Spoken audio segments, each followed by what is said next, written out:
Everything sounds like it's falling down. I was like, what's going on?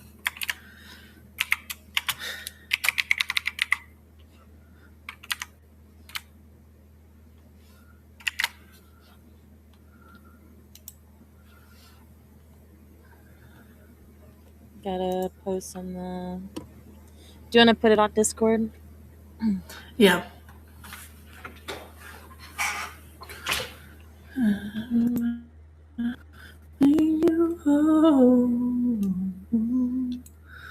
Alright.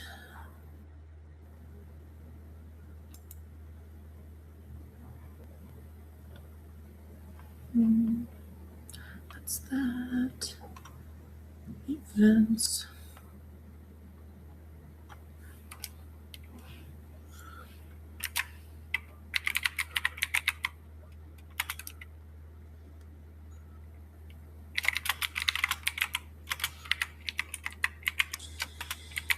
It's been hot. Yeah. So that's a lot.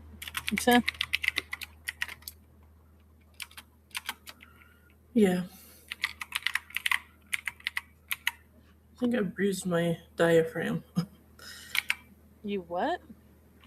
So, like, part of the workday today was we were taking a bunch of, like, trash to the dump, but, like, not like the normal trash. I mean, yeah, we took some trash bags, but, like old patio chairs and, you know, stuff that we just needed to trash but couldn't do that from home. And there was an ATV plow blade that was really fucking heavy, and Dad couldn't lift it on his own,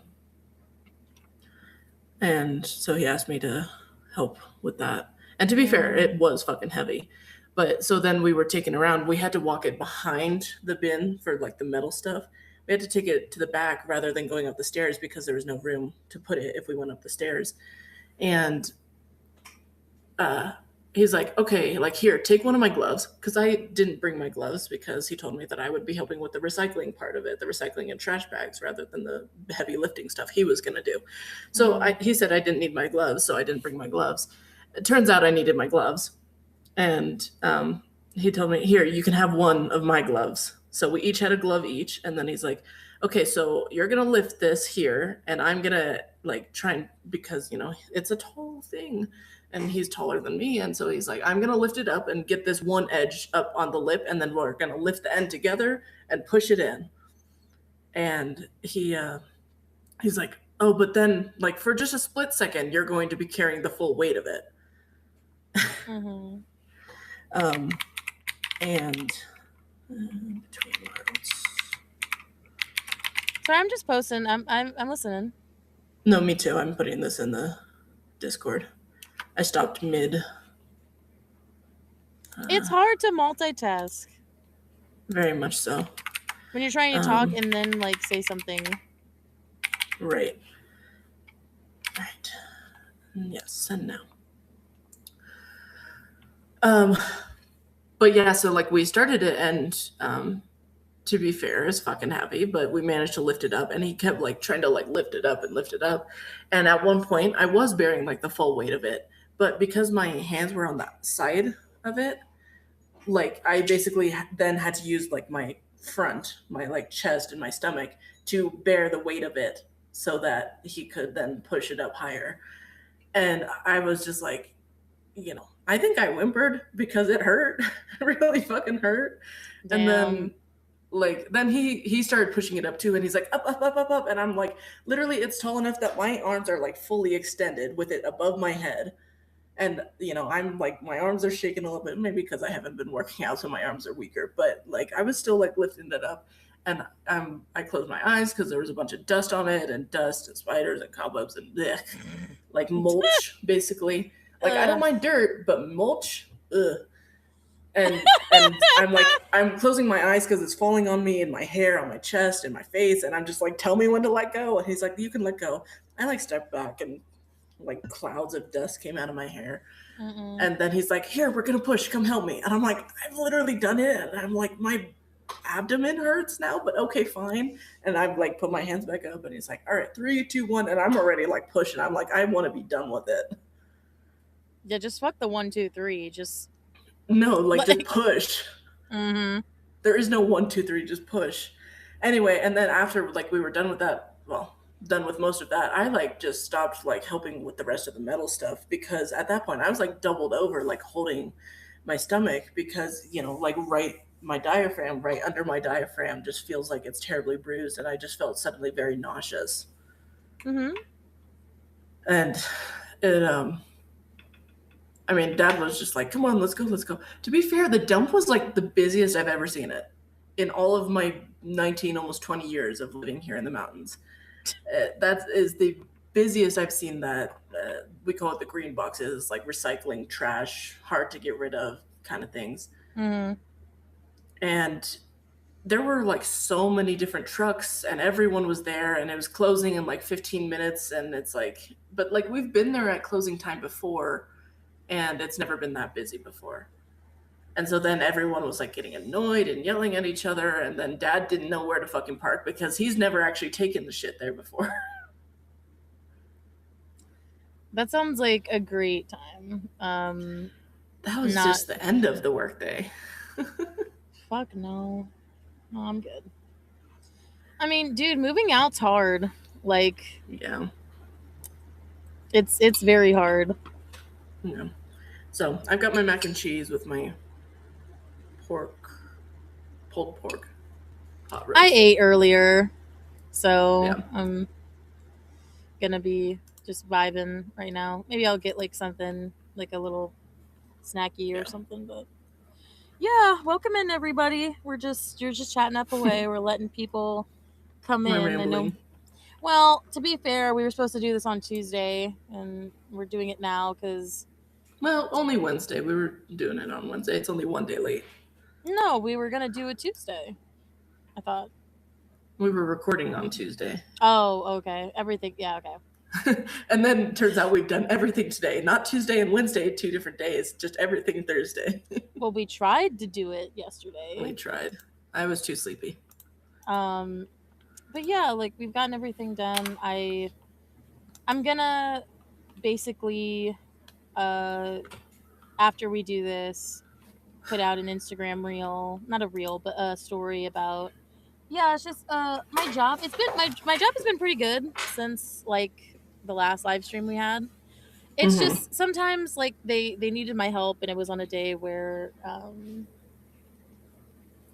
like I was supposed to have a day off and it kind of fucked up everything. And then just like other factors happened that just made it harder. But we're here. And like your schedule is great, but it's just unpredictable at times. Yeah. The flexibility is great anyway. Yeah, but it's the what is it? Unexpected. I mean, to be fair, that's the first time that's happened in like a minute. Yeah. Like this is the first time they actually asked me to work on a day off. Right. It doesn't happen often. No, and it has so. Hey, I'm making money. Not really. You know, ever since like I've gotten like Asworld's Tilt, this one. Do you guys get the virtual or sorry the vertical things? The vertical movies? Sometimes.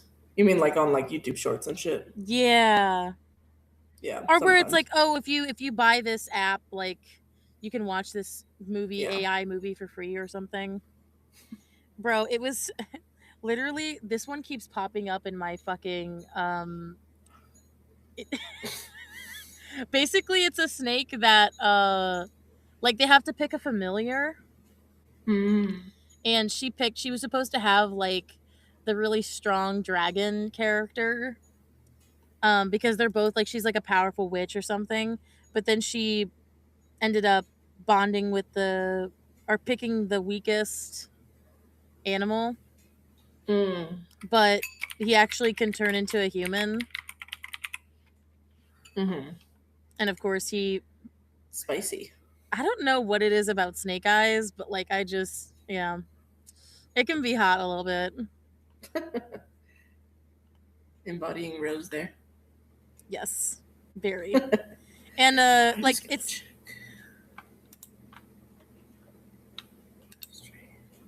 oh bro, I've been to this In and Out. Change. There was a full blown brawl that happened in this In and Out, and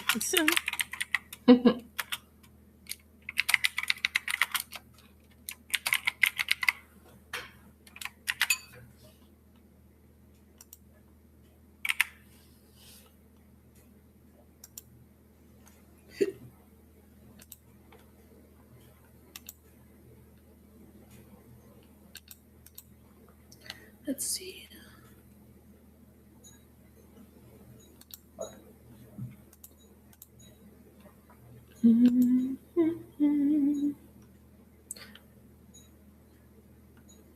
good thing I'm not in West Hollywood right now. What's happening in West Hollywood? They had a main water break, Damn. and a bunch of the cars got flooded. Damn. There have been a lot of accidents with cars recently. Mm-hmm. Like yesterday, I'm glad I wasn't in the canyon, but there was a bad crash in the canyon where a truck's brakes stopped working and then crashed into a bunch of cars, and I think one person died from it. Damn. Like it was like, I didn't actually look it up. I just heard it from via mouth, but it was like there was one fatality, and then like 3 other cars besides the truck involved. Damn. No, it's hard to see that. Yeah.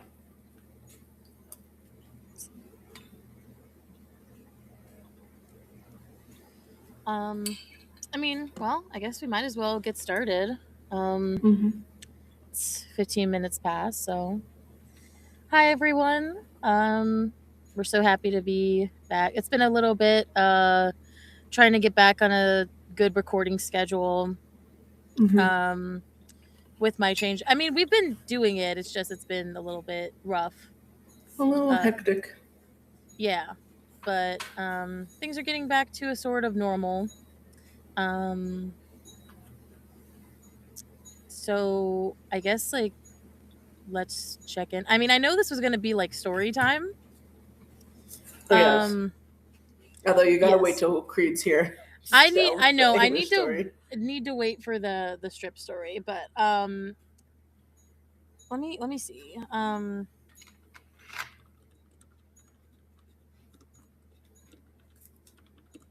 mean, literally, this is just going to be like story time. This is what we, what is. Welcome to story time. I feel like I have so many that's kind of hard to figure out like what story that to go with. What story do you think I should go with? What story should I tell on this stream? Because I know that I don't have as many as you do, but surely I've got something. I mean, I feel like we've had plenty of instances where I don't know, our week together was pretty fun. A fun story from your perspective. The hot tub. The hot tub. Wait, you mean like when you were here? Yeah. Ah, yes, the hot tub. The hot tub scene. The hot tub scene. I feel like we figure it out more when we're like prompted. So, that's true. I guess like a fun thing that happened to me this week. Well, shit. I mean, I went on a date recently Oh yeah, you'll have to tell that one.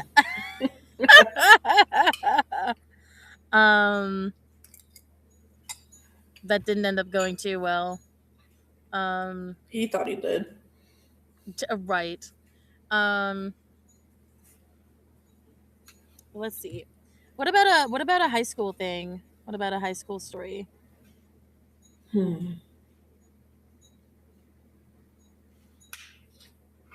Well, I feel like my high school compared to yours was like so uneventful for the most part. I mean, the only thing that like we would have experienced that you didn't is the amount of wild animals we had in the school.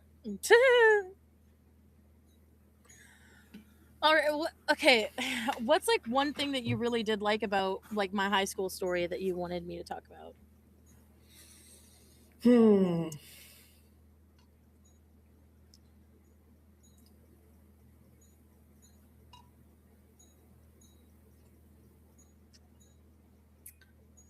Oh wait, no, that was Earlham.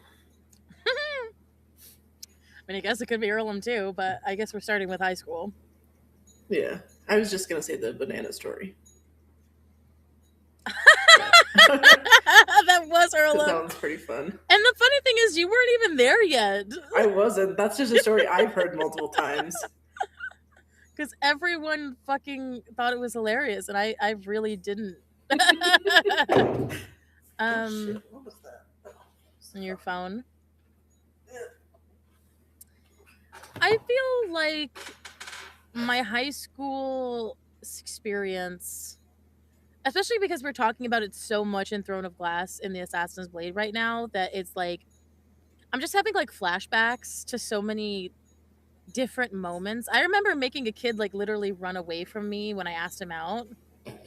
And I think that was the first time I've ever had that happen to me. First and only, thank God. But to be fair, I was like a senior and he was a freshman, and like I think I just scared the living pants out of him. But he was like an older freshman, so he wasn't like super young.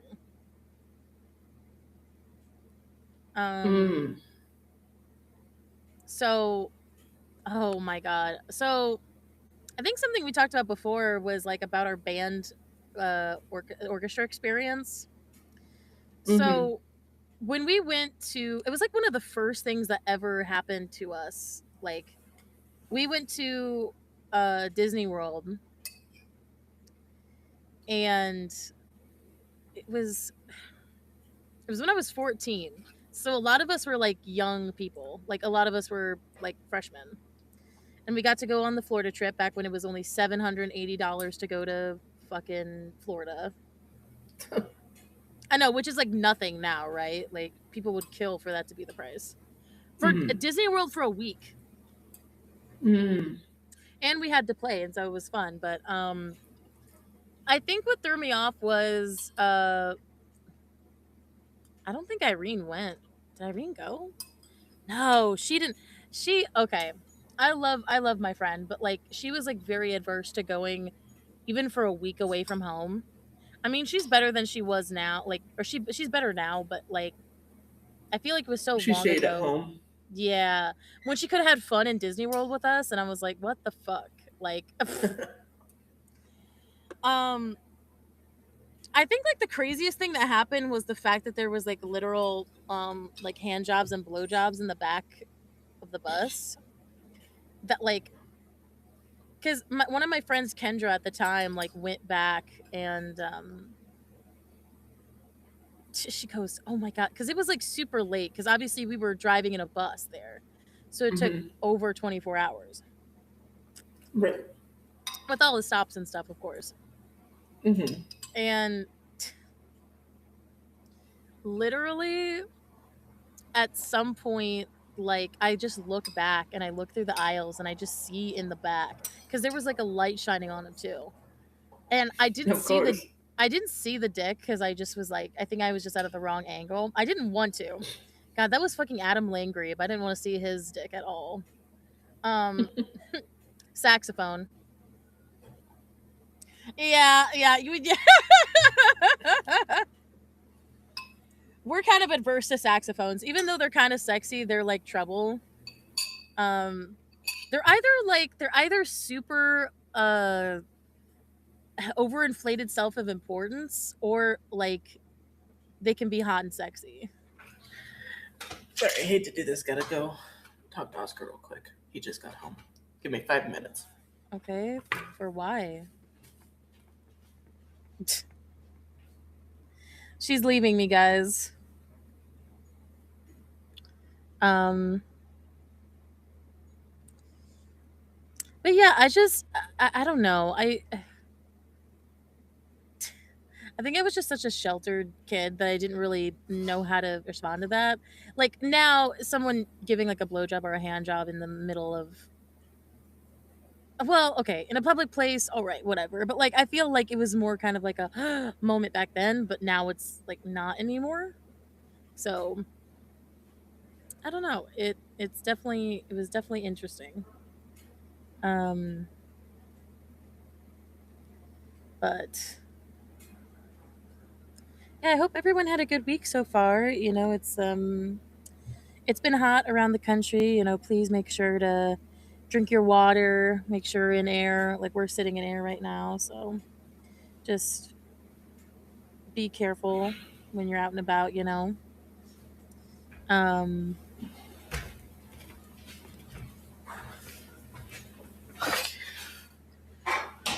Food related stuff. okay. We're all good. Hi, Mary. Hi, mommy. How you doing?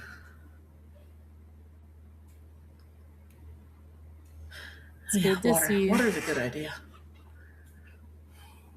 It's okay, Mom. Don't worry.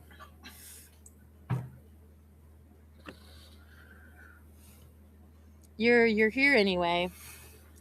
Yeah. We are here. Yeah, but people doing things on the back of the bus was like weird. I think the most I ever saw on the back of a bus was just a makeout session between Jamie and an 8th grader. Jamie was a 7th grader. Let me clarify that. James was a 7th grader, and then he made out with an 8th grader in the back of the bus on a field trip. What the fuck? Like a week after breaking up with me. Right, because you weren't really together. We dated for a month in 7th grade. That's all that counts for. It doesn't actually count as dating. Yeah, I mean, to be honest though, like I didn't really date in high school.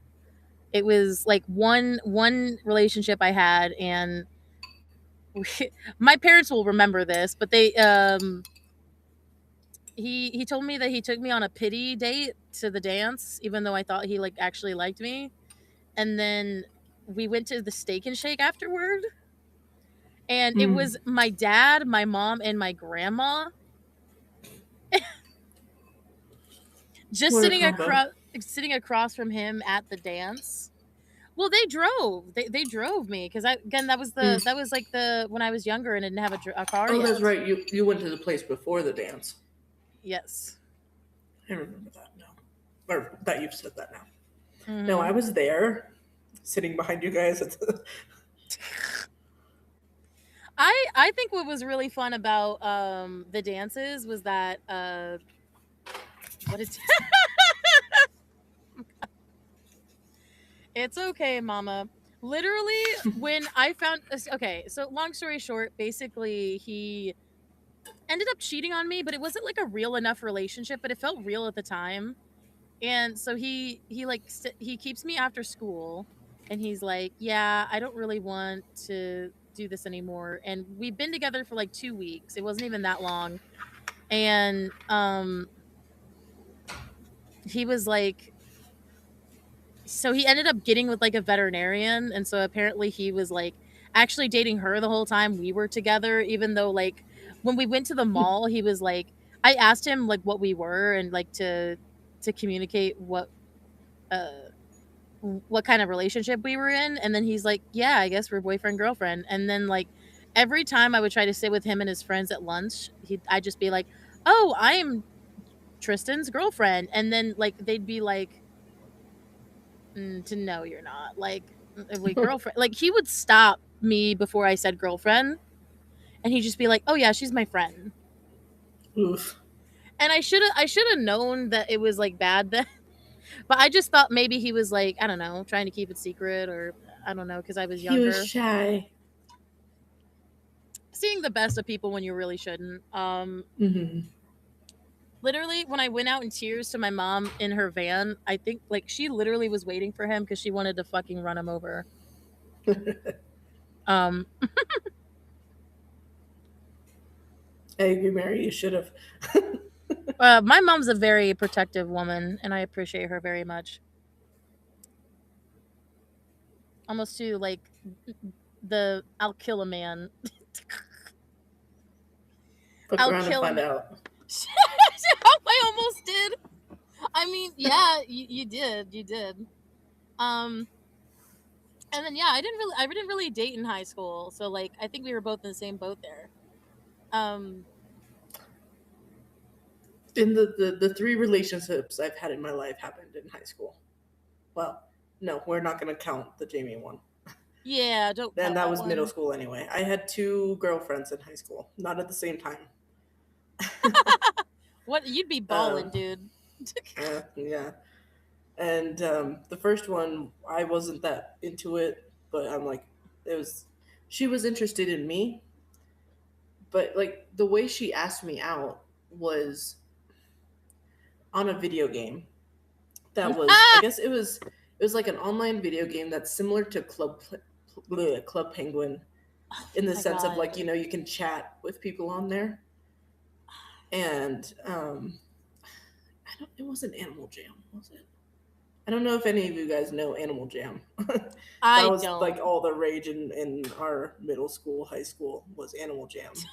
But the thing is, I didn't play it as much as she did, but we were friends in the game, and like, buddies, and you can go on missions and shit together. You can make a party. And then she kept asking me during class, because we would always play during lunch, but I didn't always play. And she kept asking me throughout like weeks. She's like, "Hey, have you like checked your messages on Animal Jam yet? Oh no. Have you checked your messages? Have you checked your messages?" And so eventually I'm just like, here, let me just pull it up right now. And I pull it up, and I forget what the exact message was, but it was basically like, "Hey, so I kind of like you. Do you like think we could like go on a date or something?" And I'm like, I mean, we're freshmen. No, actually, that was 8th grade. You know what it was? It was actually kind of funny because at that time in 8th grade, when I started dating her, that was like around the time that I started having a crush on my other girlfriend. Yikes. I mean, so we dated me and this first girl. I'm like, oh, you want to go on a date? No one's ever asked me that before. Okay. Sure, yeah. And so I even forget what we did. It wasn't that important. But basically, she was kind of putting me in the position of, she wanted me to be her dom. And at that time, I wasn't understanding of what my position was in a female relationship. I wasn't like really understanding relationships in general. It was my first real one. And like, so it never got like any sexual or even physicality, but like she kept wanting to be the girly girl. She wanted to be the girly girl, and then she wanted to like cling off of me and like have me be the one who's like all mask and everything. Oh, are you doing it? Yeah. Okay. Yo, you were fucking okay. We were in 8th grade. The relationship was between 8th grade and 9th grade. Yo, what? A dom at that go, dude? You don't even know that. You don't even know what that means. I was 13. I was 13 and she was 14. Nope. And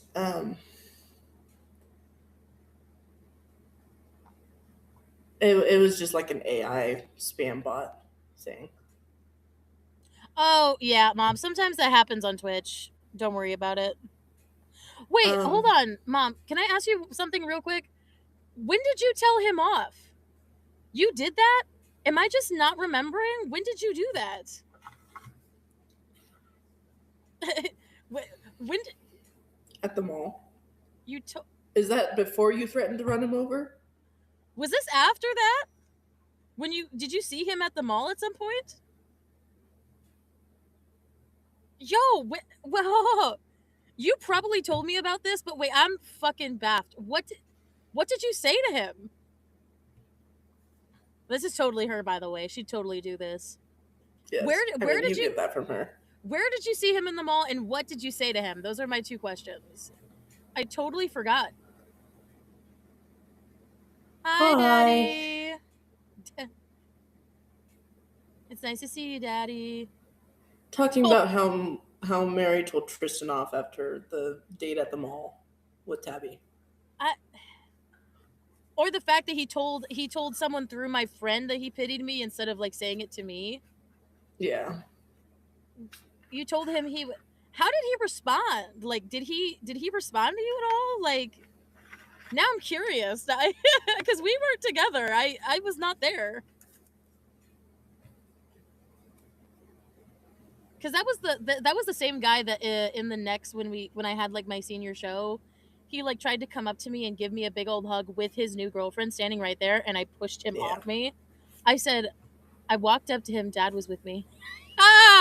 Yo, the most scary thing my mother could have done. Seeing her walk up to you with that look. Did he say anything to you? Like, what? You're giving me very Or veiled did he run details. away like a bitch? Yeah, like, you're giving me very vague details here. Like, what did he say? I'll let you finish your story. I just was like, I'm baffed. I forgot. Yeah. I forgot that she. Dad, do you even remember this?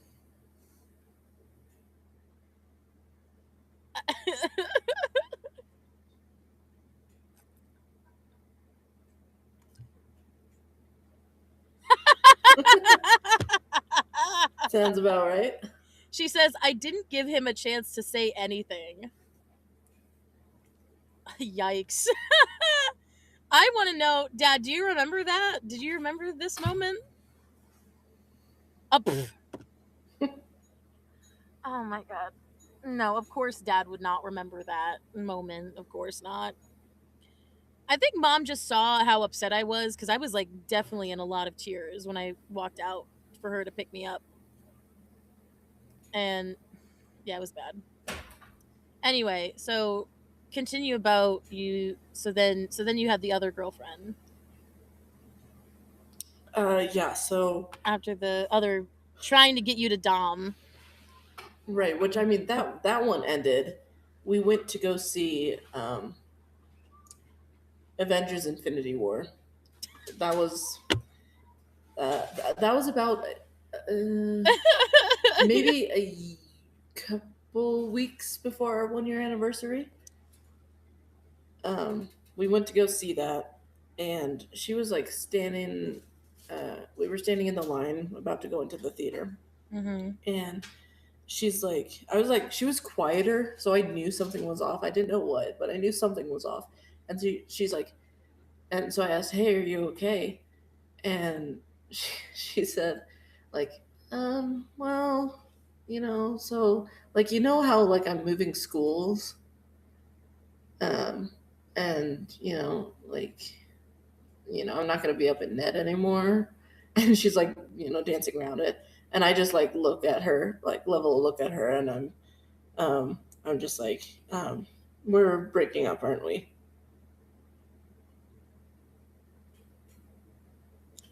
Sorry, you weren't. I just started yelling at him and walked away.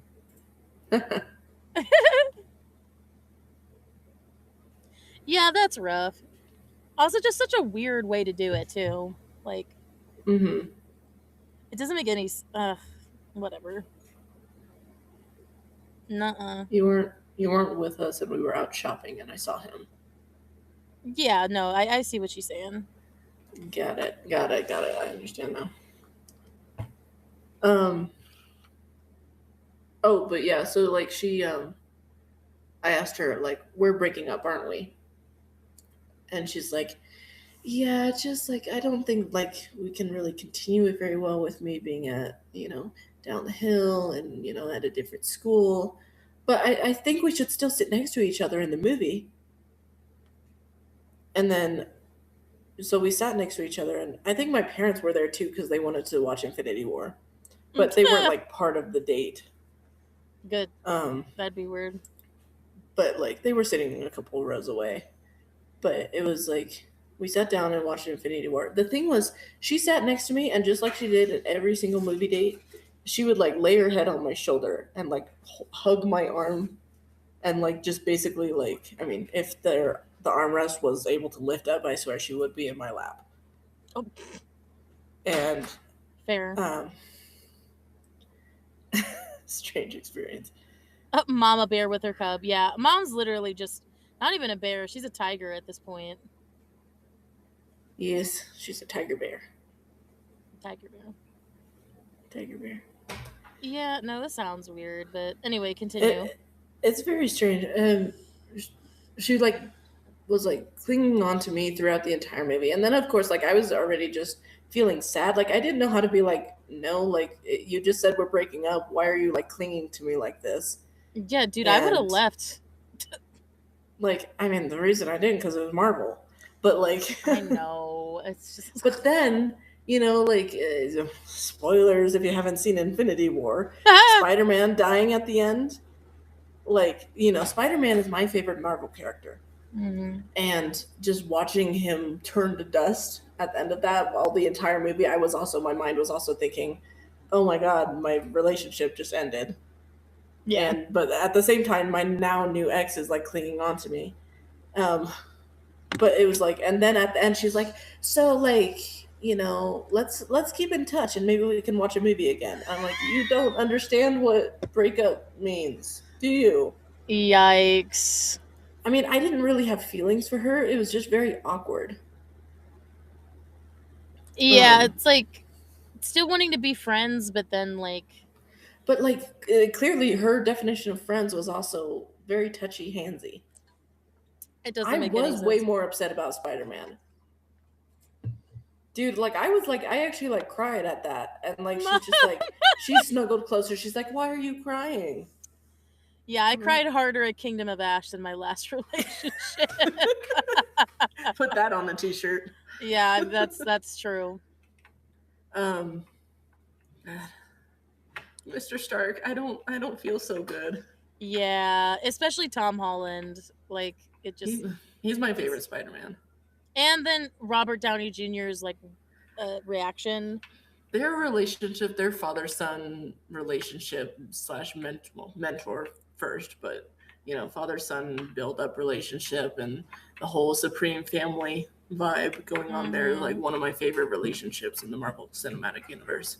Yeah. And then sorry. No, I was just gonna say that I also had like a weird date as well, actually involving my dad was actually driving us. I had this guy, his name was Mikey. We never dated, never actually like had feeling. I just thought he was funny, and like funny was like hot at the time. So like I'm with you, Mary. I won't watch any other Spider-Man. Yeah, Tobey Maguire is still like the most punchable Spider-Man to me. And then, I mean, I love Andrew Garfield, but like I never watched those movies. And then I've only watched the Tom Holland or the Tobey Maguire ones. The Andrew Garfield ones were like just really sad. Just depressed Spider-Man. Just in general, Spider-Man movies are. I mean, Spider-Man is a very tragic character. Like he's been through so much, and he's still doing such good. So Tobey Maguire was too old. Andrew Garfield was too hot to play Spider-Man. Oh my God. Tom Holland is like just the. Tom Holland is just like the. He embodies Spider-Man. He's clumsy, but also super sweet, and he's just good. Tom Holland is attractive. I'm not saying he's not attractive, but it's not like the like hot. He's cute, nerdy. Cute nerd. We did watch the Tobey Maguire ones, but I stopped watching them. Oh yeah. We never watched the other ones. So Dad remembers. Okay, so apparently he remembers Mikey. You were the only reason you remember Mikey, Dad, is because he played the plant in Little Shop of Horrors. That's the only reason you remember Mikey, and he was getting so many girls for that. He actually did like a really good role. But so that's the only reason Dad remembers her. He was cute. You're talking about Mikey? Yeah, we did. We picked him up. Dude, okay, so basically what happened was I guess his mom was super strict, but he wanted to go see it. And I was like, oh, he's attractive, he's cute. He wanted to go to the movies with me. And so he had to like break out of his mom's house. And then he slipped out like a side window and then Wow. came out to my dad's truck. You And aided? You aided an escape? and we took him to go see it, but also he was like being very weird about the whole thing. He was like, yeah, I've been to the, like, we walk in and he's like, yeah, I've been to this movie with like 5 other girls before this. And then I was like, You don't just say that. yeah, this is my 5th time seeing it. And I'm like, and then at some point we were like in the back and there was like this couple making out next to us, but they were like older than us. Like we were high schoolers, they were at least in college. Or even a little bit after. I was like, What a movie to make out to. I know, it's so random. And then he leans next to me and then he whispers in my ear, he's like, child murdered so hot. And I was like, I never want to talk to you again. Like I get that he was trying to like make a joke, but then I was like, I'm Please just don't. out of it now. Because he was like, oh, it's so, he was jumping at a lot of stuff. And I'm like, I'm gonna be the first one to tell you, I am not a horror person at all. But it did not scare me. If he's seen it with 5 other girls, why is he still jumping at it? I know, what a bitch. I think what threw me off more was the fact that like I wasn't really scared at it, because normally I get scared by that kind of stuff, but I think like the hey, what? Hey. About the horror movies? I still jump in it. Oh, about what I said.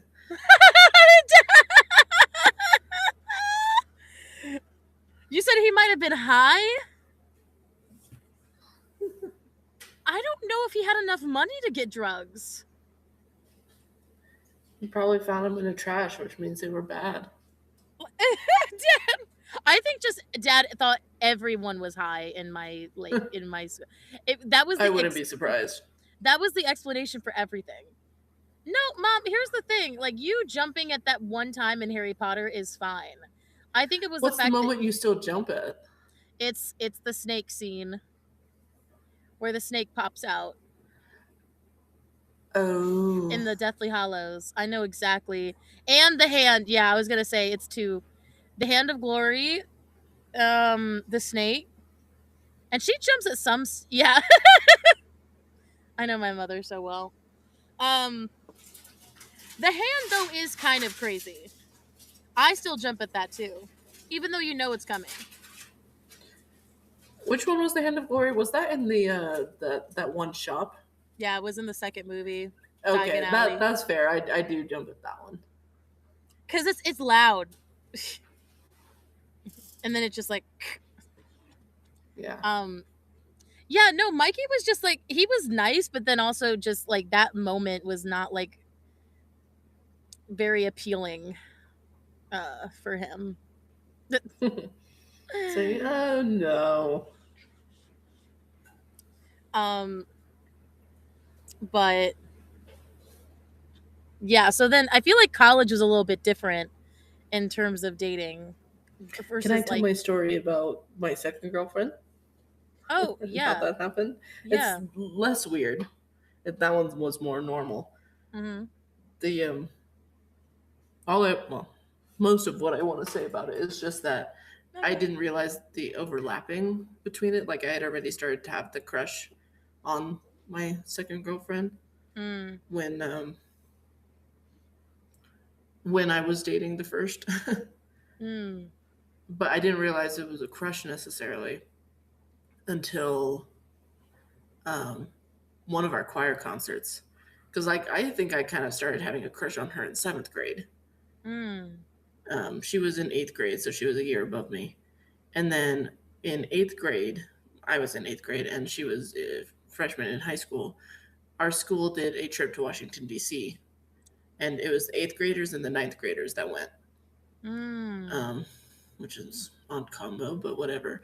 And literally, me and this girl, like we basically buddied up. We did buddy system, and we buddied up for it because we had been singing in choir together. And then at some point, we started just walking around holding hands. Like we weren't even like talking. Like it was like friends holding hands, and Yeah. We would literally just walk around DC holding hands and pretending that like we were twins, but like the twins in the way of like I was the angel and she was the demon, like the devil, kind of like that's how well, the thing was we were talking about Halloween costumes, and she's like, oh, like we could be twins, but you can be the angel and then I'll be the devil. She black, by the way. The fact that you're like, Um, yeah, she's black. Sorry, I quoted Preacher Lawson there for a second. She black, by the way. Just had to throw that in was, there. Of course. But it was kind of weird just because that was like the entire thing that we did of like we were trying to like mirror each other in every way that like we moved whenever we were walking hand in hand and everything. And then I finally like confessed to her, but I confessed to her in the middle of geometry, so math class. And because at my school grades were not always separated, like there were some classes where it was multiple grades together, like the math classes. And so geometry, and so I was sitting next to her. At this point I was in 9th grade, just gotten done with the relationship with first girlfriend. Yeah. And we were working, it was homework time, and we were working together for like the last part of class. And she asked me how my crush was going on this one guy, because I also had a crush on this guy at that time. And I'm like, well, actually, he's been knocked down to 2nd place. He's been knocked down a peg. And she's like, really? By who? And then she started trying to guess, and she's like, is it this? Is it this person? Is it this person? All of the guys, by the way. And she's like, is it this person? Is it this person? And this is like 2 years after I decided I was bi. So, or figured out I was bi. Yeah, after you decided. That I decided. But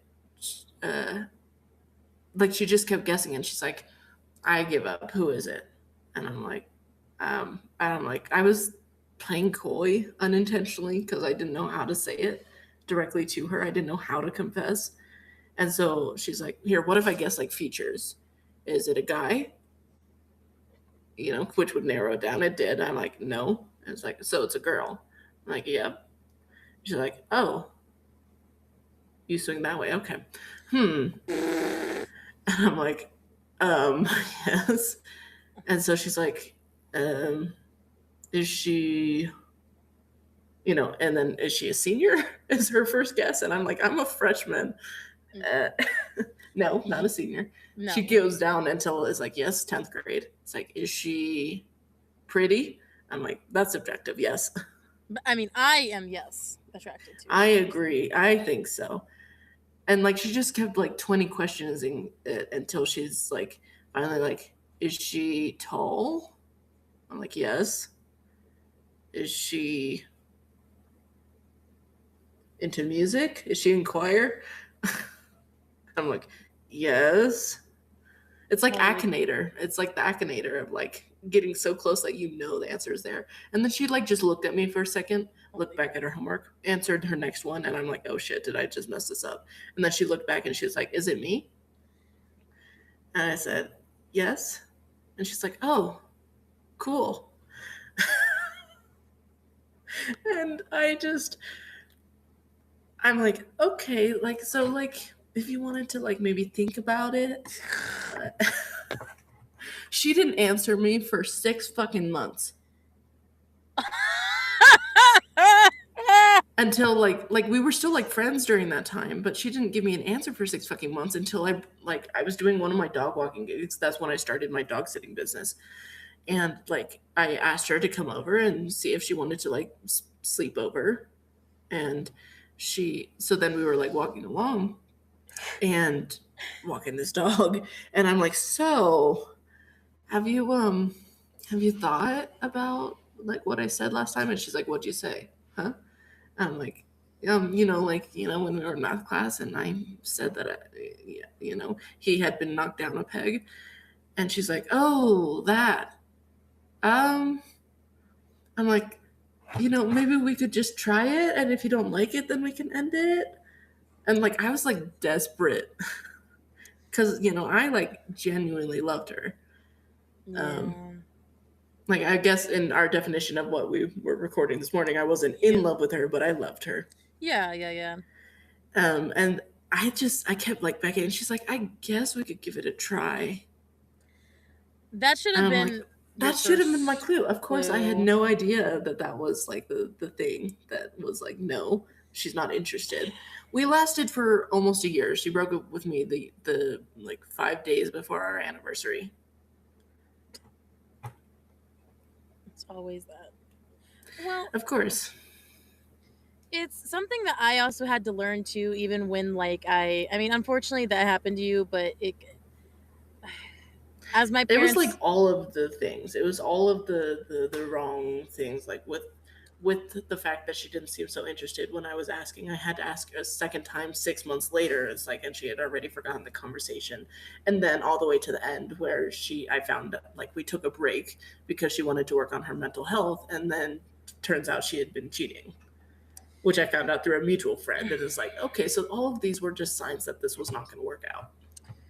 I mean, yeah, Mom's right. It's like, it's hard when you're close to the situation, but also if you were in the situation, I could have called you out on it. You could have called me out on it. Yeah, but it's also like when you're young and you're just like very desperate for love, it's like hard to situate yourself between like what's actually good for you and what's like, because you're just so desperate for that yes. And it's not like desperate in like a, oh wow, you're sad. It's more just like a desperation of wanting to be loved, that it's you're just kind of wanting to take anything. And like me now, if someone like didn't respond to me, oh, I'd be fucking pissed. I'd be pissed for like the first couple of days, and then I would just block this person, because it's like, okay, you're just a waste of my fucking time. But especially because you're in high school, like, I mean, honestly, that's kind of, it's similarly the Tristan situation, where it's like he wasn't really into me, but of course because I was nice, it was one of those like, well, I don't want to disappoint this person. Oh fuck, pity is the bane of my existence. It fucking makes me loathe. Yeah. I would rather someone say to my face that you're an ugly bitch than someone say like, oh, I'm just gonna pity date you. Like, I'm just dating her because I pity her. Honey, I don't need no fucking pity. You can get out of here with that shit. So anytime you bring up the Tristan story, it makes me think of that. He's lucky I didn't throw punch him. We're back to that. You probably should have, but anyway. She probably would have killed him. We don't condone violence. However, doesn't mean we can't encourage. But it's sad looking back on it to think that like you waiting the 6 months but then finally getting the yes was kind of like a eureka, but it really wasn't. Like, it was just especially because like, I mean, while I haven't like had obviously both virgins, but I haven't had the experience of like you've had make out sessions, for example. Yeah. Like you've made out with people. The closest I ever got with her was like a peck and then just some touching related thing. we never actually like made out, and that also should have been a sign. Like I had to ask her for even a peck. Yeah, nope. Mm-mm. So Fuck that. It happened real fast, and Dad was too shocked to. Now that I can see. I mean, dude, it kind of just, even though I don't have still as much experience, like I just have more than you, so it makes it seem like I do. You've actually made out with people. Supposedly, tongue tucking is good. Tongue sucking. I said Frenching. Don't like. It's basically tongue sucking. Tongue sucking is better than like tongue playing. I think or the tongue funniest dominance. I think the funniest thing about like when you're kissing someone in public, it's like it's weird when like they just walk by without acknowledging it. I mean, I don't want them to acknowledge it, but it's like I get so awkward. That's why it's like I try to do it in the shadows, but it's like how do you like to kiss in the shadows? I just I can't believe like in college like there was just like a specific. Everyone has been through something like that. I had that happen a few times. It's never easy to like someone and have them not like you. Literally Isaiah. Yeah. They know who I'm talking about. My first ever love. Your crush. My first ever guy crush, and he also like was. I would say I loved him, but like not because of the right reasons. Like it was just because we were. Like the idea of him was sound, but then like even me going on my date like last time, it kind of reminded me of how him and I wouldn't actually have really worked out because we just had different personalities, and he got very annoyed by me very quickly. So I need someone who's like likes my vibe. No. Oh. Mommy. That's like what JK said about seeing his other members cry. He's like, I would rather cry and feel all of the pain than watch my brothers cry.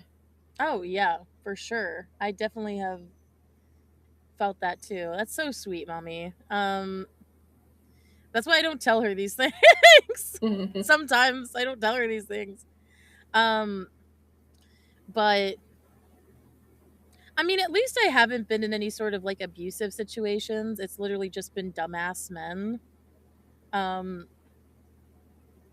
just like ended up being shitty. So it's like I've been kind of lucky in that regard. Sorry, I'm also like I'm sweating. Yeah, it's hot. So okay, to be fair, the thing that she's bringing up is that we talked about in our episode today because Selena and Sam kissed for the first time, and you're talking about it, and it's just there's something about when you find like the right person in a moment where it's like, dude, kissing is so much fun. And it's just it feels right, and it's nice, and like you don't really have to think about it. But until I would probably overthink it. Well, you probably would at first because I did too. Like, you remember my first kiss experience. When I told him, what is it about? God, with Gideon specifically. When like he kissed me, like when I was like half asleep. Yeah. And then I woke up the next morning and I was like, the fuck did he kiss? What? Did that happen? Dad's on chapter. Is he in the right book? Like, because I've also been listening to it for notes. Is he in the right space? Like he's at the Assassin, the Pirate Lord.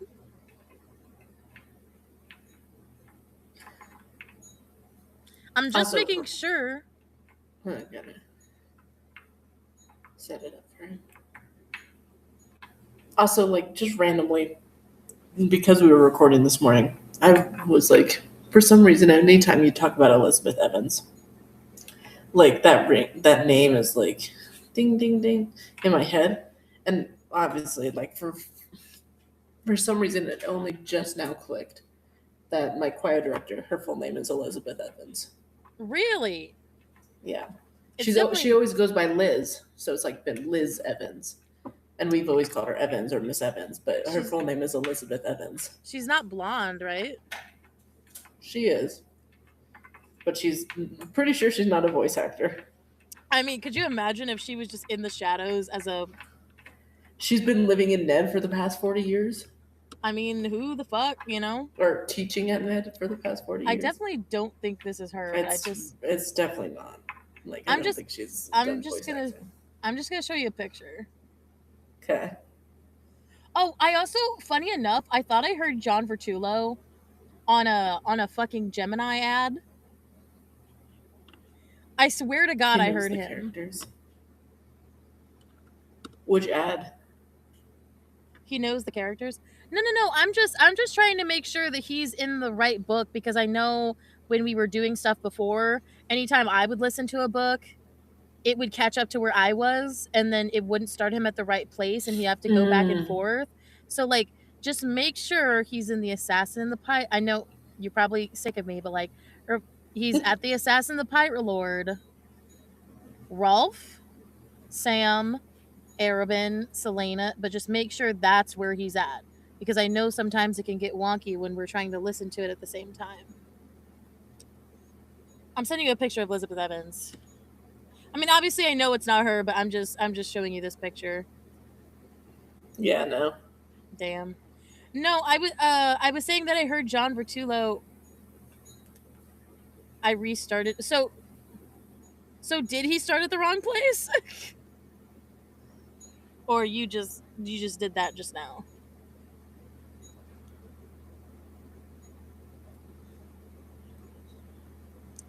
Also, Creed went live, so he's not coming. No worries. I just saw him go. Ah. So our friend's not coming.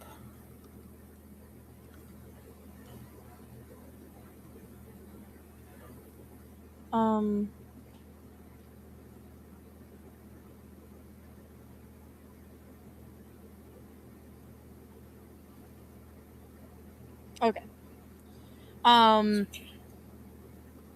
Where was I going? Oh yeah, John Vertulo was on a Gemini ad, and I heard him, and I was like, Gemini or a Google Gemini ad, Gemini AI.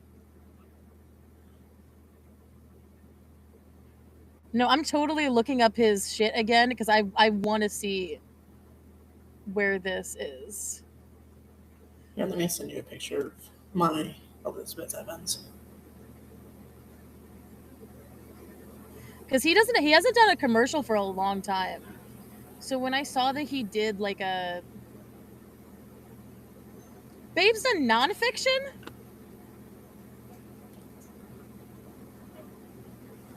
Yo. Has he? John Vertulo has done nonfiction. I mean, Men in Marriage.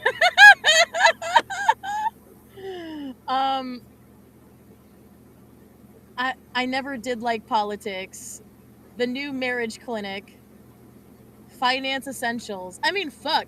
Doing a nonfiction book would be a lot of money. So I'm actually not surprised. Like that's actually pretty good. Okay, I'm looking at your Elizabeth Evans. Yeah, definitely wrong person. When I originally but wild that they're both blonde. Right. I would just check again, Mom. Like, because obviously I've done my my notes sense just to make sure he's in the right place. But if it's fine, that's okay. But just check, just for my peace of mind. Not right now. I'm just saying, like, you know, at some point. But anyway, so yeah, no, I heard his voice, and I was like, "Is that fucking John Fortula?" I was like, Mhm. I knew it was him right away. Like I could just hear it. You know your bestie. Yes, my bestie boy.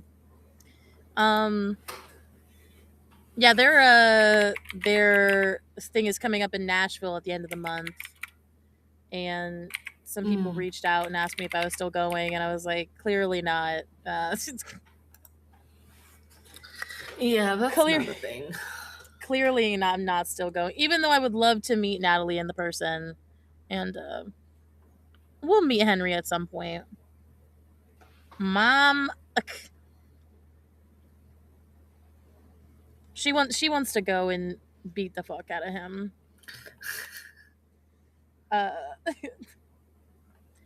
Oh my god. Okay. I know we can't say like off the record, but like, okay. Did you see the Instagram thing the other day?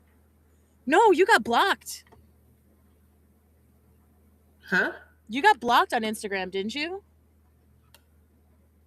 Oh, from him, yeah. Yeah, dude, you didn't see it. What did he do? It has nothing to do with me, by the way. I mean, good, but like, what did he do? Oh, I think. Hold on. Let me Let me pull it up. The only reason I'm showing you is because me and my mom both like opened up Instagram to find it, and it was very unfortunate. Oh no, puking emoji, Mary.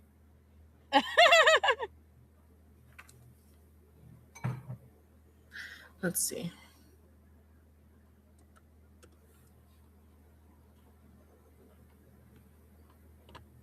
Yeah, like I'm trying to take some screen. It's a video, so it's kind of hard to like take screenshots.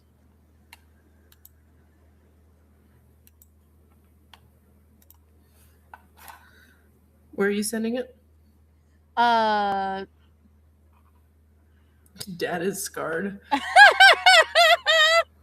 It's not like that bad. It's just, for Dad, it's like, not great. It's on Messenger. I'm sending him on Messenger.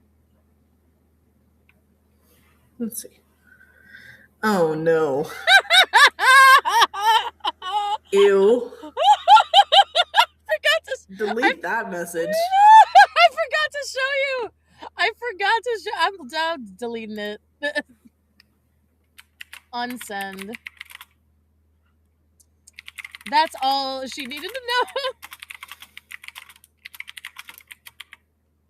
Do you want to hear? Do you want to know what it says? It says, I have given the past 6 years of my life telling other people's stories. Wait till you get a taste of mine. I roll. Look at some of these comments. Respectfully, this feels like the bonus content for the special edition. How is one person responsible for that voice and these visuals? Ew. Well, damn, now I'm really not ready to meet you tomorrow, LOL. That one author went, well, damn. Fire, fire, fire. It's not good. Yikes. This person. A woman who has a clear type, tall and lanky, who is already in love with your voice, and who is also happily married. But this will be on repeat today. How long is this? I can't breathe. Someone sent help.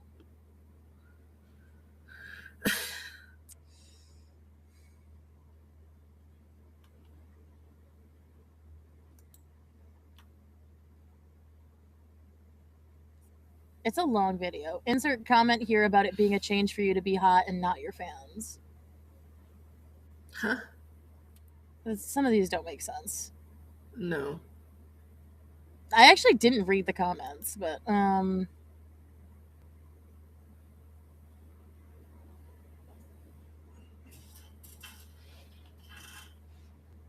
sorry.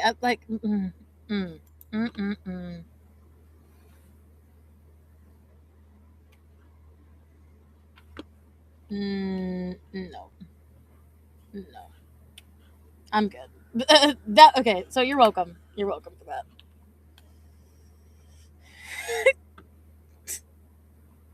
Anyway, I just forgot to show you that because That was That's what wild. that popped up on Thursday morning that I was very upset to see. Not upset, but you know what I mean.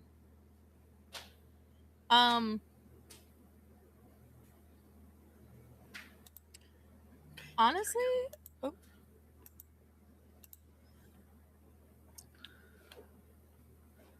I mean, I know that we kind of did this live stream kind of out of nowhere, Mm-hmm. because we were supposed to have it on another day. So I'm gonna save the the strip story for another day. But was there something in college you wanted us to like recollect? I feel like there was more things that you remember that I like will remember if you say what like story it was. I mean, the as I mentioned, the banana story. That was always fun. You haven't told that one in a hot minute. No, I haven't. Right, you did say that earlier. Okay, so when I was a freshman in college, we did this show called Women Playing Hamlet. And it was a senior show that was actually like one of our, so it was all women who was doing it, and it was like we did a lot of Shakespeare stuff, which kind of bothered. I don't like Shakespeare. But it was actually my first time having like multiple roles. I felt like really happy about it. I played like a drunk. I played a Minnesota mom. I played like an old, like rich woman at some point. You weren't there yet, so you didn't know. But like this was my first time. I feel like getting like finally feeling good. I think it was the second semester freshman year. And it was probably the best play experience I've ever had. No drama. We were all tight. We all did like good work. Nobody was slacking. Was it because we didn't have any men on the project? Maybe. Probably. But sometimes it's not the men who fuck up a show. Like sometimes just one bitchy girl can just ruin it. You know what I'm saying? So no, we had like a good cast. It was like kind of my first time really interacting with Ruthie at all. And Ruthie was the assistant stage manager at the time. So she was the one doing my job when I was her assistant stage manager. And she had the headset on and was doing, so she was the one who witnessed all this. Yep. So at some point my character had like a banana in hand. I don't remember what the context was. It was supposed to just kind of be out of pocket, and I had a banana, and then I was supposed to walk off stage with it, but then some of the stairs were kind of creaky, you know, shitty budget sometimes. And I tripped and I fell going backstage. And so people told me when they went to come see the show that when they saw me fall, like they just saw my legs, like like they didn't actually see like, and they just heard like a big like bang. Kaboom. Because it's me. It's like my big ass is falling on the floor. Of course, it's gonna shake some shit. And of course, it's gonna echo because it's on stage. Right, and so everyone kind of did like a collective. I don't know. Were you guys there that night? I don't even remember if they were there. I mean, my parents came to see that show, but I don't remember if they were there that night. I remember Bree was. Yes. But the biggest thing was that I like landed. I didn't land on my chin, thankfully. Like when I landed, I kind of landed on the side, but like my head was protected. I kind of like stage fell, basically. And like I really did just trip. And I landed with the banana, like, okay. Like I was like holding it up. I think that was before we showed up. Yeah, that's fair. An iconic moment. I think that was like the first night.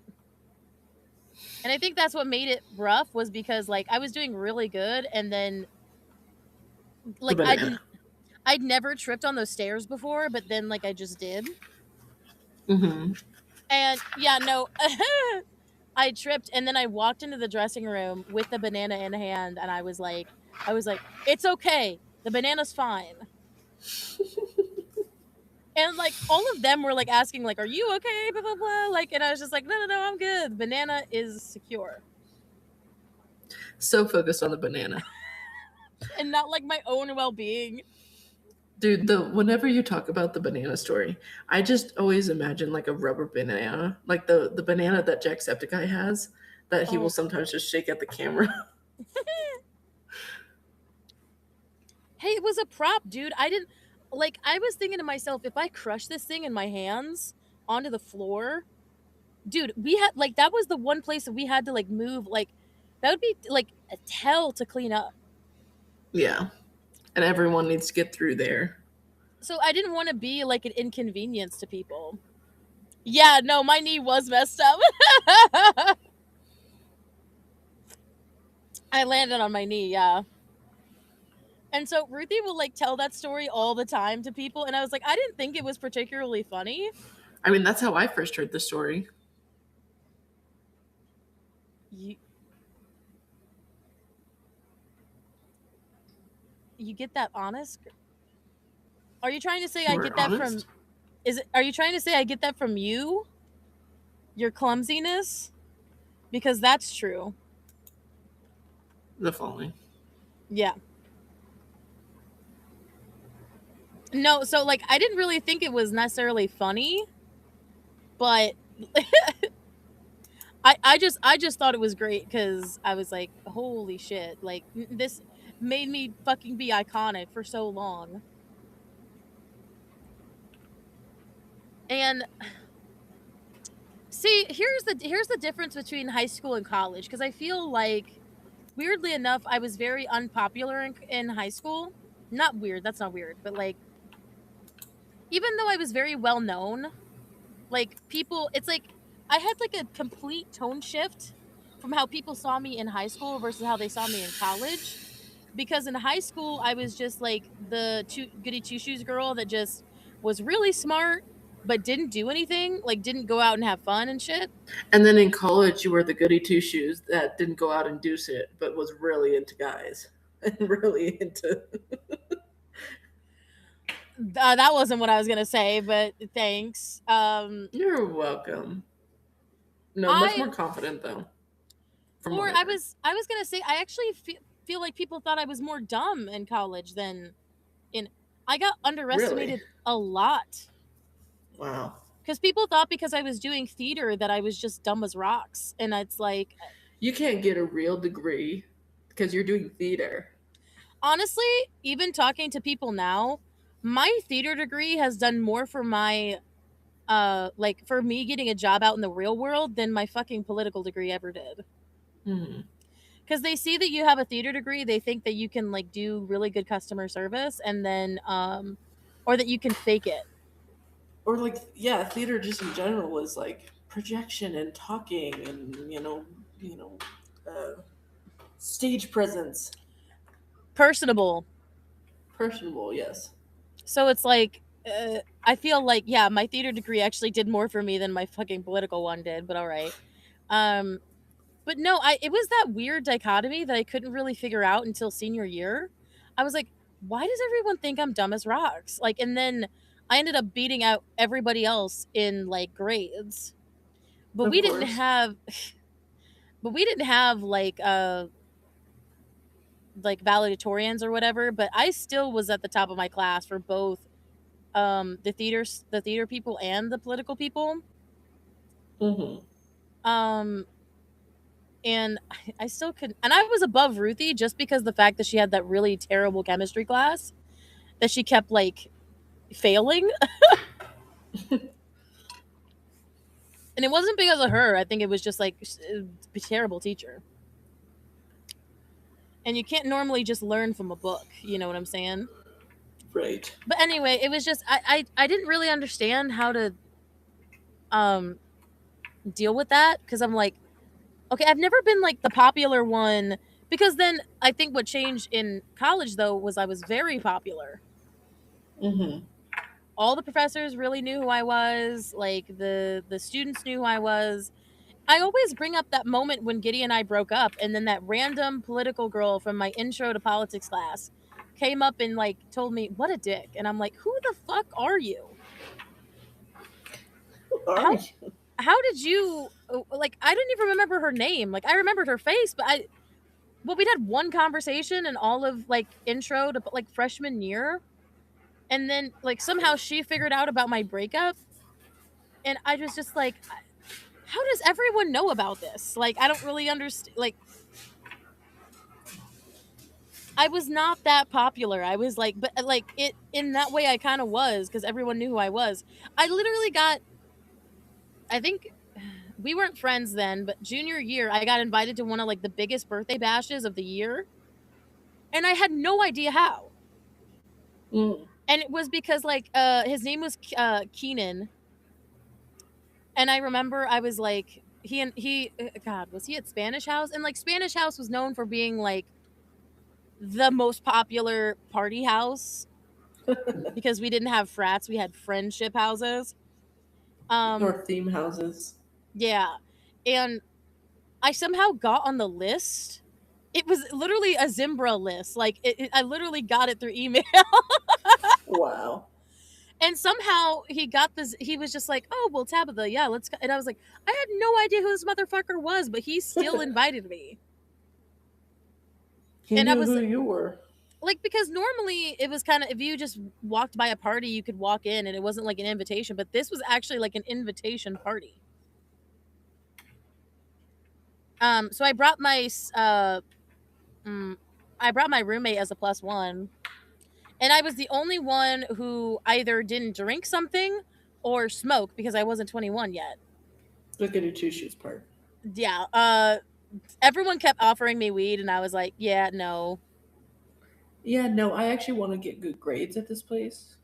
Well, I think it was okay. First of all, I just don't want to smoke weed. Like, but I'll take an edible. I think that's like the closest thing I probably would do. I just don't want to smoke.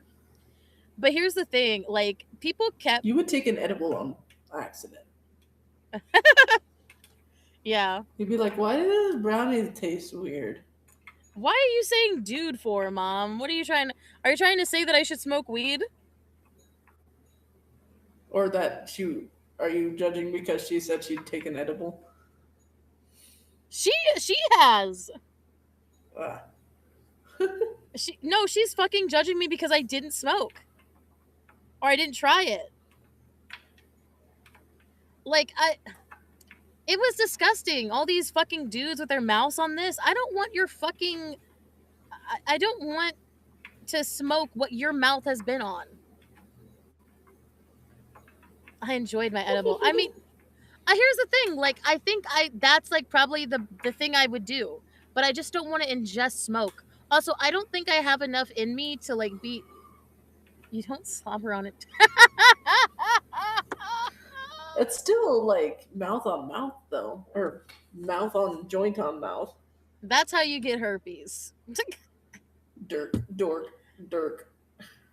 I'm having a yeah. I know, Mom. It's fine. Dirk. Sounds like Swedish Chef. I just no, you don't. I'm messing, Mom. I think like I don't want to inhale smoke because I feel like I'd do it wrong, and I'd be like ruin your voice forever. I wouldn't actually. Your lips don't touch it? Wait, what? What do you mean? Are we talking about weed? Weed or a cigarette? Smoking weed? Because aren't they the same thing? Like, if it does, you're doing it wrong. Okay, well, they were doing it wrong because that fucking end of it was wet. How do you smoke weed then? So I think it's like what she's saying is that you inhale it, like you're breathing, so you're not actually touching it. Yeah, we don't know. We've never done it. I have no intention of ever doing drugs. So, like, no weed, no smoking, no edibles. Of course we never have. We've never done it. We're too fucking goody two. Please tell me how to do it so that I can write about it properly. God, That's the only time I'll ever need to know about how to do drugs. we're is to write fucking about it. nerds. We're such nerds. I mean, literally you, me, Irene, Avery, and Ruthie. You surround yourself with nerds. None of us have done anything. You inhale it through. See, that's what I was saying. So that's why like when you do it, that's how you don't actually put your mouth on it. Well, what about cigarettes? Don't you do that? Don't you do it with cigarettes? You put it, because I see them in your mouth, right? Yeah. Because it wasn't just like weed that they were like, they were actually sharing cigs too. It wasn't just weed. I love how my mom is teaching us like how to smokes are different. You know that she knows about them if she calls them smokes. I remember my dad when we did tipping, and I remember he like saw me smoking, and I just remembered my mom when she used to smoke, and I was like basing it off of that, and he got so freaked out because he's like, oh my god, she's literally doing what you did when you smoked. She's like, he's like, it's uncanny, like it's kind of weird, like it's kind of freaky to see her fake smoking when it looks like you doing it. Like she's literally your mini me smoking up on stage, and it's obviously it wasn't a real cig. I had like the fake cigs that you didn't actually like breathe in anything, but when you would blow through the fake cigs and it would blow out chalk smoke. And like they have those fake cigs now that are like run on water vapor that aren't actually vapes, like they're just fake cigarettes. My mom was telling me about when she was in high school, when she was younger, they had like candy cigarettes where like so you could pretend you were smoking. Perfect timing. Holy crap, dude. Well, our moms are kind of the same age though, so yeah. Like so you could pretend you're smoking, but they weren't actually real. Do you eat it? Like, is it actually like edible? I think so. I think it was candy. I mean, Mary can confirm. So the cigarette companies, when you guys were fucking young, were giving you guys candy cigs to almost like entice you to get real cigarettes. Yep. To make it a habit. Although, how many like kids do you think like had candy cigs, got real cigs, and tried to eat them? Probably some. Yeah. Probably some. I would say a lot of them. I mean, don't they say on the like the label of the cigarettes that they're not edible? I'm pretty sure it does say that. Like, actually, Dad was talking. That's like getting sued. Like if they didn't. Well, that's why in some countries they have like, you know, what do they do in Australia? They have like the photo of like a cancerous lung on the front of like the cig pack, and it's to prevent people from smoking. I love how the DARE movement actually helped a lot of people and a lot of the kids growing up. Like we didn't smoke cigs, but now everyone's on vape, and it's like it's still the same thing, just like a different like. I saw one of those AI videos yesterday, I believe it was. No, the day before. That was like an AI recreation of Fourth Wing during when Taryn and Sigale were mating and Violet experienced it for the first time. And they were out in the courtyard, and like so the AI video was of Xaden standing there, you know, smoking the thing he was smoking. Right. But like some of the comments were like, you know, this like video would be much better without the cigarette. And then someone replied to it, it's literally in the text. Yeah, like what do you mean? It's literally in the text. It's like, and other people are like, oh my god, it's so hot with the cigarette, and like he should smoke more. I'm like, what the fuck is going on here? Yeah, no, I sent you mom sent us literally. They have an old. Holy crap, Mom, that's crazy. So Mom sent us a pack of like the candy cigs. They're on Amazon? Yeah, holy crap. You can still, it's under retro. Wow. I mean, dude, people still. That's crazy, Mom. They had double bubble cigars. What the fuck? What the But I had fuck? tapioca and beef gelatin. Ew. No, but it's like I appreciated the dare movement that they started to like try to get people off of smoke. But then of course, isn't vape just as bad? Like it's still like as bad as like it's still an addiction, right? It's encouraging the habit, even if like the thing that you smoke is different. Like it's encouraging the habit. Yeah, so it's less harmful than like traditional cigarettes, but highly addictive nicotine. Like there's still nicotine, it's just less than smokes. Mm-hmm. And people don't think about the nicotine because it's like, oh well, there's not any like bad smoke coming out, or I don't feel like I'm choking. It's like that doesn't mean it's any better. So apparent because I actually okay, this is how little I smoked for over 20 years. Yeah, yeah, the reason mom had to stop smoking was because when she got put in the hospital, she couldn't smoke anymore. That And we should just put all the smokers in the hospital. that's she just kind of she had to get forced to go cold turkey at that point. Um so Well, you don't sound like you've smoked for over 20 years, so she doesn't. Mom at least I think she stopped at the right time. they wouldn't take you out. Yeah, no, they wouldn't. She actually asked them. I'm like, what the fuck? They're not going to do that. All right, so obviously there's tobacco in traditional smoking, but apparently in vaping heats a liquid into an aerosol, which reduces but the aerosol still contains like particles of nicotine that also like is just as harmful. So I just looked it up because I was really curious. Yeah, no, mom was in the hospital, so she couldn't. So honestly, it was like one of the better things to have come out of that experience. Like if there was one good thing, um, yes, she did ask them. Yeah, I remember.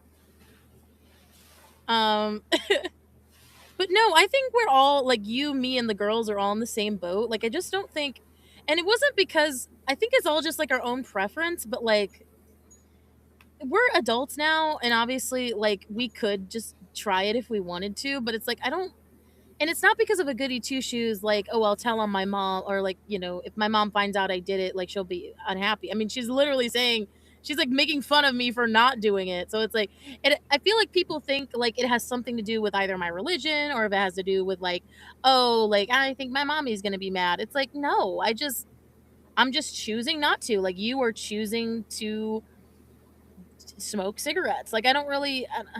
It's fucking annoying. If people want if people want to do that, that is their own choice. Like I won't ever do any sort of narcotics, shrooms, any edibles, anything like that. Unless it's like an accidental edible because no one told me it was an edible or something. I think an edible would be fine. Like to just try. I would not willingly eat it. Fair. And it's like I am that like strongly against it.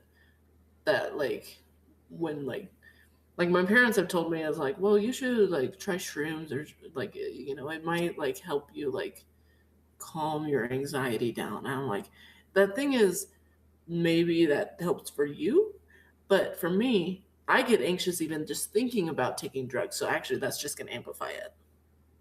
Also, listening to them is the first. To be fair, actually, no, my my therapist Haley, she actually did ask me if I'd ever considered doing like medical drugs like that, like medical marijuana and medical mushrooms. She called it. I mean, there is actual medical properties, like mom just said. It helps with her leg pain through the night. So like it actually has properties. I'm not saying you should go out and take an edible. I'm just saying like there is actual science behind the medical marijuana stuff. Right. Like Which I can understand about that, but I just in the way that I am, I shut my therapist down. I'm like, no, I'm not comfortable with that. She's like, okay, I won't bring that up again. Thank you for telling me. Mm-hmm. Like, she seemed a little shocked by how strongly I shut it down. I mean, shit, dude. Like, if you don't want to do it, you don't want to do it. Like, I don't really. It's totally up to you. Yeah. I mean, that's the whole thing about free Yeah, choice, right? and it's not like, I'm sure there's people out there who say like, okay, I'm not gonna do drugs, and anyone who does drugs is stupid. It's like, I'm not one of those people. If you want to do drugs, or you wanna smoke, you wanna vape, that is entirely up to you, and I'm not gonna say that you're a bad person because of it. As long as you're being respectful to the people around you, Yeah. about whether or not they're cool with you smoking just out of the blue, or you're being safe at least with yourself, and like you're at least willing. I don't think there's anything wrong with it. But I Hmm. also think it's my preference and my choice if I want to be around you or not. Like, Yeah. I It's think like, it's a if you want to smoke, I just understand that I'm going to leave the room. yeah. Yeah, mom's tried a lot. Mhm. Adventurous. You tried Coke one time, didn't you? Never pushed something on. No. Exactly. And yeah, like no, you wouldn't, and none of us would. Yeah, yep, I know. The only Coke I've tried is this kind of Coke. They used to have Coke in it. I know. It's better. I can't say it's better this way because I never tried it with the Coke in it. Yeah, mom has such like a strong will that she liked Coke so much that she's like, I can never do it again. Wow. Because she knew she was gonna get hicked on it, addicted to it. That's how strong her will is. Yeah, it's I had fine, a mom. I had a friend in high school who almost overdosed on acid. Yeah. Our town was known as the pot town of the mountains, is I'm how so people from shocked. down the hill. The thing is, like, we didn't do pot that much. We just had a lot of people who did. I mean, that doesn't quite make sense. Like, the town itself was not necessarily known for pot, but like there were a few known people who did pot. And I the other than the friend of mine, my classmate who did acid and almost overdosed on it, um I can think of like one other like story related to that, which was I think I was in junior year. I was in chemistry class, and one of my classmates, one of my grade mates, was supposed to be in there with us. Or sorry, he was in there. His brother was not. His younger brother was in like eighth grade, and his younger brother had, I guess, what's the word? Snuck out of the school. Huh. So our mountain school it's smaller, and like in the back of it is like hills and forest, mountainous. And uh, so basically, my friend, I was sitting across from him in chemistry. We were in chemistry class in junior year, and we just hear on the intercom like buzzed, and it's like, would blah blah blah, would Silas do this, blah blah blah. And so Silas was the brother. Hmm. Turns out Silas was doing a drug deal back behind the school, and he was in eighth grade. And then the cops got involved, and instead of coming back in school, he ran into the forest behind the school and led the cops on a little bit of a chase. Did they get the dogs out? I have no idea what happened after that, other than last I heard from his older brother, who was in my grade, was just that he got a bad, like a warning and a fine. And Damn. it's like, I mean, he's in eighth grade, so I guess that makes sense. But like, the thing is, I was literally sitting across. We were at the tall chemistry tables. I was sitting across from my friend, the Silas's older brother, and like, Mm-hmm. he heard his younger brother's name on the intercom, and he's like, "Ah, damn it, not again." Yikes. And I'm like, "Oh no." No, we I mean, didn't have Oliver smoked quite a bit of pot, but he at least was responsible about it and was still in school. It's funny, our school was known for like the cheap drugs, and then like Marion was like the Catholic school that was nearby, and they were like known for like the really good shit, like the heroin, the The coke. Catholic school was known for the good drugs. Well, they were rich because mom can attest to this. You had to pay like a really big like amount of money to go in that school. So it's a high school, same as any other high school. The only difference is that it's rich. It was a rich Catholic high school, and like there was a lot of people who like did that. Was, I mean, where do you think the Coke van came from? It was from them. The Coke van? Yeah, the white van that I told you about that would go around. You know this. Oh, yes, yeah. It took me a second to. I was so stoned at a party once, and trash can trash can caught on fire. None of us knew what to do. Do you put water on it? You cover it. You make sure that like there's no air that can get to it.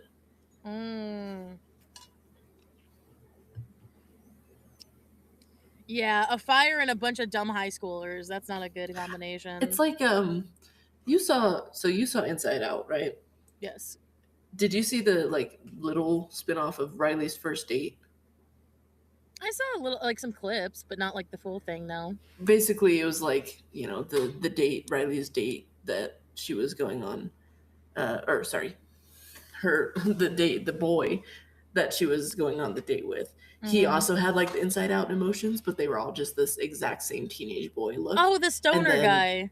Yeah, the stoner guy, literally that. And then, or when he like bumped into her, it was just like girl, woo, woo, woo, woo, woo, woo. Yeah, like, yeah. And they're all like running around screaming and crying, and that's kind of what I picture with trash can on fire, and we didn't know what to do. Right, of course, Mom. The non-stoner put it out. Yeah, the adult in the room. The designated driver / firefighter. I didn't really like, the only time I actually saw like a drug in high school was when that one guy in our homeroom class tried to sell me a brownie, and I thought he was like giving them out, and then he said, "Oh, it's $10," and I was like, "The fuck, $10 for a brownie? Why is this so expensive?" And like, of course, because I'm loud, I was like. We also had one of the strictest home teachers, like, out of anybody. And I just go, I just very loudly, I'm like, what the hell? $10 for a brownie? What the hell's in this thing? He was so mad. He got caught. I also got in my car to go get snacks and only got in the back seat. Drive away, car, now. I mean, hey, you were a first one to get in a Waymo. Without it being a Waymo. Thought the steering wheel disappeared. Oh God. Does it bother you that you had kind of a boring child? Or would you have rather I like been doing more bullshit? Oh my God, guys, come look, my steering wheel disappeared. I sat there in the driveway for it's freaking out. That's hilarious, Mom. That's 911, my steering wheel disappeared. Ma'am, are you high? They would hang up. No, my steering wheel disappeared. They would hang up, bro. Yeah. Came back in the house and took it. That's that's a responsible decision. Ah, Mommy. I love how she also didn't answer my question. I had a pretty boring daughter. I don't think you're boring. I think just maybe compared. Maybe it was a blessing. Oh, I told Mom the other day that I was like her Princess Di, like in real life. Like I'm the second coming of Princess Di, and that's like. I mean, considering that, you know, there was that whole comparison I told you that JK was the reincarnation of Princess Diana, and then Princess Diana, and you're basically like JK. So literally that makes sense. It does make sense. Yeah, you did grow up at a different time, but like there were still people who, I mean, you and Irene's parents grew up at the same time and they didn't turn out like that. So like you also, I feel like because you were the youngest of like 7 siblings, I feel like you were allowed to do some stuff that like maybe the others weren't allowed to do. Like, do you know the amount of times that like any of your sister's children, I'm talking about Jackie in particular, would just tell me how much they appreciated you as a mom figure because you actually gave a shit about where I went? Because getting dark all of a sudden. No, like so many of my, they were all out of the house. Yeah, no, I know, but like you, yeah, the amount of times that Jackie's children have like come up to me, her daughters have come up to me and told me, wow, like your mom is actually like a good mom. I mean, I knew that before, but like even during like their era, it was like she didn't really care about where they went in the house or like you know where they were going, or maybe that was specifically Astrid mom. I don't know if that um just bringing up my cousins. But it's Sorry, I got distracted there for a second. I went on Creed's live to say hi. oh cool. I love them. I didn't say anything about I love them too. It's not, it wasn't about that. I just kind of felt sad. Like the fact that they told me about like that their mom didn't really care about like where they went like out and about. And they kind of they kind of just like did. That's why they've done wild shit because they've just been doing like whatever the fuck they want. My mom told me this one time about how when she was 7, they were living in Anchorage, Alaska at that time. When she was 7, Crazy. she and her younger sister, her youngest sister was not born yet, but so it was just her and her younger sister, and they were told to like hang out is what their instruction was. And my mom, 7 years old, and her younger sister, I think who was like 4 or 5, just wandered away from the house, down the street to the convenience store, and bought themselves some candy. Mm. Oh, sorry. Mm. My mom says, I think doing the things I did and also having a mom that never attended any of my school things changed how I raised you. Yeah. My mom never let me not, she was always there at anything I went to. Stop the legacy trauma. Woo. Yeah. And then if she only missed one thing, That's what gets stopped. oh, I know what she's talking about. So my mom also was like, well, I guess she would be like what a helicopter mom would be, but like something happened in our neighborhood where like there was a guy in a white van trying to steal kids. And so like Another reason you're a movie character. my mom said that she like wouldn't let me like, well, and also we grew up in a different era too. Like so many things have changed. Like it's not safe to necessarily go out like that and just have kids play. Like what I was saying about like my mom of like Yeah. the 7-year-old and a 4-year-old walking down the street to the convenience store on their own. Every few years Every the white few van years. would appear. Oh no. That's the creepiest way to say that, but also like the most accurate way to say that too. It would get a kid every few years. Mom, do you, okay, this is kind of out of pocket, but do you remember that one? She loves true crime shit and she loves those really depressing videos. I used to go to the store at 5 by myself. Yeah, I know. Like it was a different That's era. wild.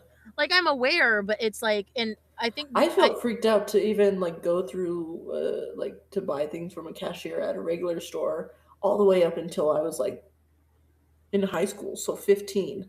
Damn. My grandma, whenever, because like basically this is really nice, but when we went shopping, like shopping was like a really fun thing. So she would actually let me use the card she'd like give me the debit card, Mm. and then she'd like let me scan it, and then like I remember I knew her pin by that point. Dude, I would have been the best terrible kid. I had everyone's pins. I could have just stolen everybody's credit cards and used them. I mean, mom would have beat my ass, but I mean, like, I like it's. I feel like I had so much access, but then at the same time didn't do anything with it. Mm-hmm. We came home when the street lights came on. Yeah. Mm-hmm. That And there, sounds like such a movie way of saying it. You're saying all of these like in such a movie way. I know, mom's cool. Um,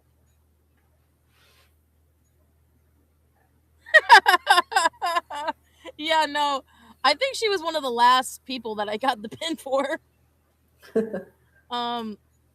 Well, grandma didn't care. Oh, look, there you go, Liesel. She drank water from a hose. Yep. You never let me drink water from a hose. It's usually not pretty safe. Very safe. The only reason it like worked for us, for anyway, for I'm about that, but was because we have a well, so well water rather than like Ah, city water. got it. I had my own house key. It's holy shit. We don't have house keys. I have one key. That's it. I really need to get copies of my key though, because I literally just kept the keys with them when they visited. Mm. Sorry, just random thought, but no. God, I was saying something about my grandma, and then we were. Fuck. What were You we were talking about the true crime thing. Oh my god, mom. Okay, do you remember that true crime one about the it was like in the 60s or something, and it was like the Super Bowl weekend? That one creepy one that you made me watch where it was like okay, so if she remembers this, like, she'll chime in, but basically it was Super Bowl Sunday in the 60s. And everyone was watching the Super Bowl because TV was like brand new, right? Mm-hmm. In the sense of like it actually was a thing that everybody was watching. Like now most of people don't give a shit about Super Bowl Sunday, but like it was an actual Mm-hmm. thing in parties and stuff. So there was like two kids like hanging out about, and then they heard like a water like I said a water truck. They heard an ice cream truck, and like everyone remembers like hearing it, but they don't Mm-hmm. ever remember seeing anything. Like they Mm. never remember seeing one. Yep, you fucking remember. I know. So there were like two girls that went out, and then there was another. That one fucking freaks me out, mom, and it has until the same. I bring it up every now and then. And so the one girl goes back into the house to go get the money Mm-hmm. from an adult to go get ice cream. And then she comes back, and then the other girl is gone, and the fire truck's gone. Fire truck, It's a sorry. water truck and an ice cream truck and a water fire truck. The ice cream truck, like the child and the truck is gone. Mm. And so that child, because it's a child, remembers seeing the truck, but like no one else, there was no cameras at this point. Mm-hmm. It was like I think it was on Cold Cases, mom. I'm pretty sure that's what it was on because it was so old they were trying to read. And anyone who was around there didn't really see anything. But they all heard it. They all, yeah, like when they went to every house, they were like, yeah, it's a da da da. Did you hear an ice cream? And they all heard it, but they never saw it. And it was the fucking freakiest shit. And they never found that girl. Mm. They kept looking, but they never found. Yeah, the kids were outside alone. Yeah, but this was during your era. This was even before you. Like this was during the 60s. So Wow. what I'm saying is like that same time when you guys were out and alone, it was the same fucking thing. So there's been pervs in white vans since like fucking the guys in London. Do you want some candy or ice cream? God. And I think it's the craziest thing about like not knowing what happened. I think Yeah. that's like the creepiest thing. And it's like I could just imagine like some sort of horror movie with the idea that it's like you hear it but don't see it. Yeah. I hate that. I hated that so much. So I really somehow bringing it back to books. If I remember right, they thought a person in a car played the music to get her attention. Yeah. Hmm. It wasn't actually that. Yeah, they ended Then up how did finding the out. other little girl know that she saw the ice cream truck? Well, I think that was the thing is that like they were like young enough that it was like they heard the music but didn't like see like yeah it was the ice cream truck but it wasn't a truck like it's literally they heard the Mm. music and associated that. Yeah, no, I remember they found one neighbor that remembered seeing a car going out and about. But yeah, they heard the music but never saw it. Yeah. Mm. Mhm. Fucking freaky as shit. Yeah. Anything related to kids disappearing. Is just tragic. Yeah. I think because we grew up in that fear because now me going on a political hierarchy. Hmm. Um because now everything, I mean obviously I'm glad that we know more about what's going on in the world that like we can have some caution so that like kids like this don't disappear. Hmm. And that we have cameras for those things, but then of course it's like a double-edged sword when it's like everything is, everything has a camera attached to it, everything is like digitized, and it's like Hmm. um so it's like I think because our like generation grew up in a fear because everything is I think Dave Chappelle said it best, the age of spin, where no one knows what the fuck they're looking at, because it's like everything's going wrong and because we know everything. It's like, so how can Hmm. you care about anything when you know everything? Yeah. Is like what he said. And it was like we lived in fear of like drugs, living in fear of sex and like, getting diseases, living in the fear of like getting fucking um like kidnapped. um or like stranger danger and all those things. And it's like Hmm. I'm not saying that they weren't good. Like obviously teach your kids not to fucking open the door for strangers. But it Hmm. also like at least for some of us I feel like just made it like in this fear mindset that we had to like plow out of. That It like means that like also people are not as stressful anyway. that their generation didn't have to deal with in terms of like they could go to the neighbor's house for sugar or flour and shit and like it's fine. Or kids having like lemonade stands outside. No one does that anymore. I mean, they are in LA, but only like certain parts. I get what you mean. Um This is yeah, how I got to school back in my day. no, actually, that's untrue, Mom. We walked to school at the beginning of every year. My mom made my dad walk with me in her to my elementary school down the road at the beginning of Mm. every school year because I wanted to walk to school one time. So they did it for me. You remember that, right? Yeah, no, I never walked alone. I said you and Dad were with me. I never walked to school. I mean, obviously, also it'd be very dangerous for us to walk to school considering we live in the mountains. Yeah. Um, but like in elementary school, I did have a classmate who literally lived next to the school. Mm. Um, like where the turn in for the buses to line up, that was literally right next to his driveway. I mean, literally, Irene lived across from the school, and she literally was just like two houses down from it. Mm. And her mom still walked her to the crosswalk. It didn't matter that she was Yeah, right there and a bunch of kids and adults were coming in through. She wanted to make sure, you know, they were there. yeah. I Oh, mean, with the mom. chaos of all the kids going in, you never know.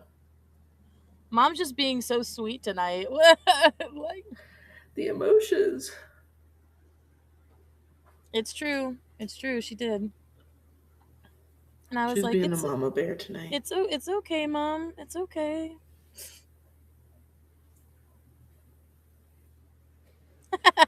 To be fair, though, I'm like dad's third child, so he's like, ugh, again. The first day of school again. Ugh. I have such a unique experience though for like being my mom's only, but then my dad's third. Mm. It's funny, or it's an interesting kind of difference there. Mm-hmm. But in some ways, I am my dad's only child. Yeah. Um, yeah, I did. Oh. Dude, you're gonna make me cry. What the fuck? Well, you're allowed to say sweet stuff. I'm just gonna cry.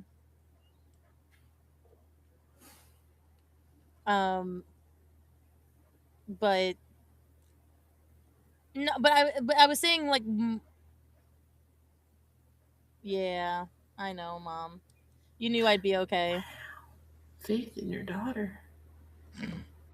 Some people don't have that. No, I'm very grateful for the parents I have. It's looking back on it, was there moments where I was like, I remember the one time my mom yelled at me and she had 6 voicemails and they each got worse. Oh dear. And it was because I went to a cast party and I forgot to text her when I got there. And honestly, because they literally just like pulled me into the thrall, and I honestly just forgot to. Yeah, no, that's true. That's so true. Tabby told me that very early on in our friendship. Like she told me that very, very early on. Before That I'd even met you, Mary. That was I saying don't fuck with me or my mom will kill you, or was it more just I was saying that not she's those protective? words, but you were talking about how protective your mom was. Yeah. And then like you started like talking about like, yeah, and like these were some things that happened in high school, and like my mom like just like did not, like she would not stand for that shit. It's like how you described it. Yeah, no, I feel like I would have been bullied more if I didn't have the mom I did, especially when I was doing basketball. Because all those basketball moms thought like really little of me, and so did the daughters. I mean, the girls, yeah, so did their daughters. I mean, you know, apple doesn't fall apart from the tree, sort of thing. But no, I think they would have bullied me more if they knew that my mom was like kind of a doormat. Yeah. But definitely not. If you were to call your mom a doormat, she would be the kind of doormat that it's like you try and step on her and she's going to attack you and eat you like a mimic. Sorry. That one woman is lucky she's still breathing. Which one woman? Are you talking about the girl that like the adult that grabbed me during that one basketball match? Oh. No, yes, you are the biting doormat. You are the mimic. She's the bed of nails that you try to walk on. Yeah. And then fucking. Although the bed of nails that's uneven because that's the one that stabs the most. Yeah. Yeah, no, basically what happened was that woman Olivia's mom. I remember that woman.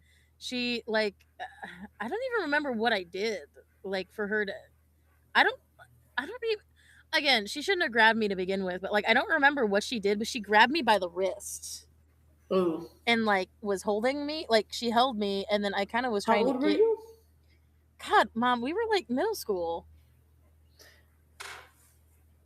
No, she was an entitled skank, like for sure. Karen before Karens were Karen.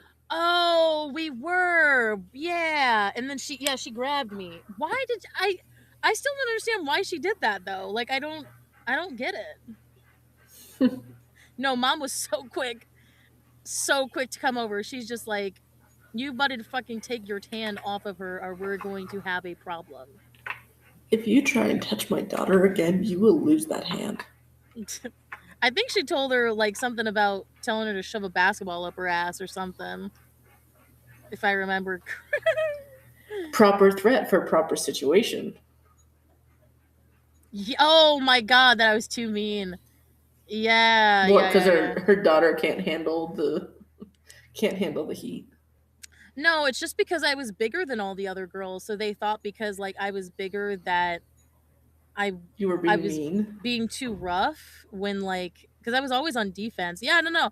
I didn't do anything. I know. Like she just was How dare you block my daughter from scoring? You're being too mean. I was really good at defense and bat. Like I really was. Yeah.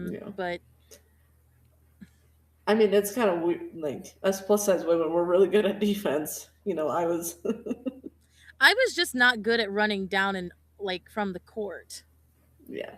Like that was the endurance part of it that it was just yeah, no, in her face. Right there. Holy Good. crap. Well, no, you don't grab like even if mom wasn't mom, like you don't fucking grab a kid. No. Like like that's how you get in a fucking fight. Let her go right now. Yeah, no. I don't think dad ever really said anything. Like I don't even know if he was there, but like I not that dad isn't protective, but he doesn't really get like that. He's like silent anger. Honestly, it was a blur, mom. I don't even remember what she said. Like, Mary is like explosive, defensive, protective anger. And then your dad is like, if your dad is quiet, you're fucked. I I remember the one time he got in someone's face. Yeah, he was trying to get her to calm down. Like, okay, but no, that no. Calm down. You can't kill anybody today. Wait till you're in private. The amount of times my mom was just like, "Look to me at the front page tomorrow," like to be like I would have killed you. Yeah, crazy. My dad only got really defensive of me. I think I remember like one time, and it was because of the D and uh, PE. The D Oh, and that's right. That yeah, story. I told you about the yeah. She knows about that, but the when I was doing fucking inline skating Yeah. and because I couldn't get around, even though like we had 2 weeks to try to inline skate 20 laps, and he gave me a D Yeah. for it, and my dad was fucking in there. Yeah. He's like, it's fucking participation. I don't understand like why or like why are you giving her a D when it's Literally, like she's trying and blah blah blah. Like PE should not stand for physical education. It should stand for participate part per the participation extracurricular. yeah, it I like struggled with that. he's a slow pressure cooker. I'm a bomb. I mean, pressure cookers can be fucking scary. So, Yeah, and dad can get a little bit like but he'll do it out of nowhere. yeah. Like um Boom. but I feel like yeah, there was really only one time that he actually got really defensive of me. Um like with a teacher. Mm. Um I'm Yeah. trying to cuz again, college is different. It takes him a while, but when he gets mad it's bad. Yeah. I know. It's with me too. She knows that. Yep. she, I know she, that a lot. she knows that more than anybody.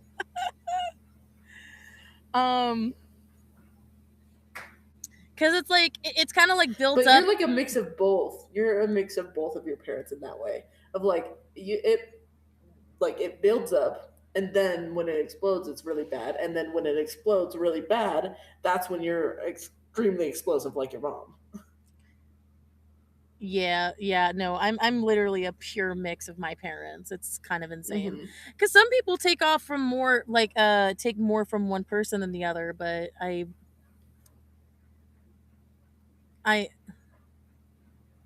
yes, she lets you know right now.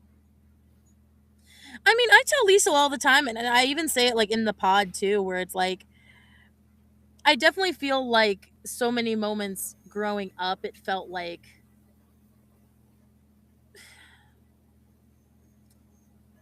yes, mom's gotten better, but also grandma also had some really bad, probably worse than you. No, not probably, very much worse than you, anger issues.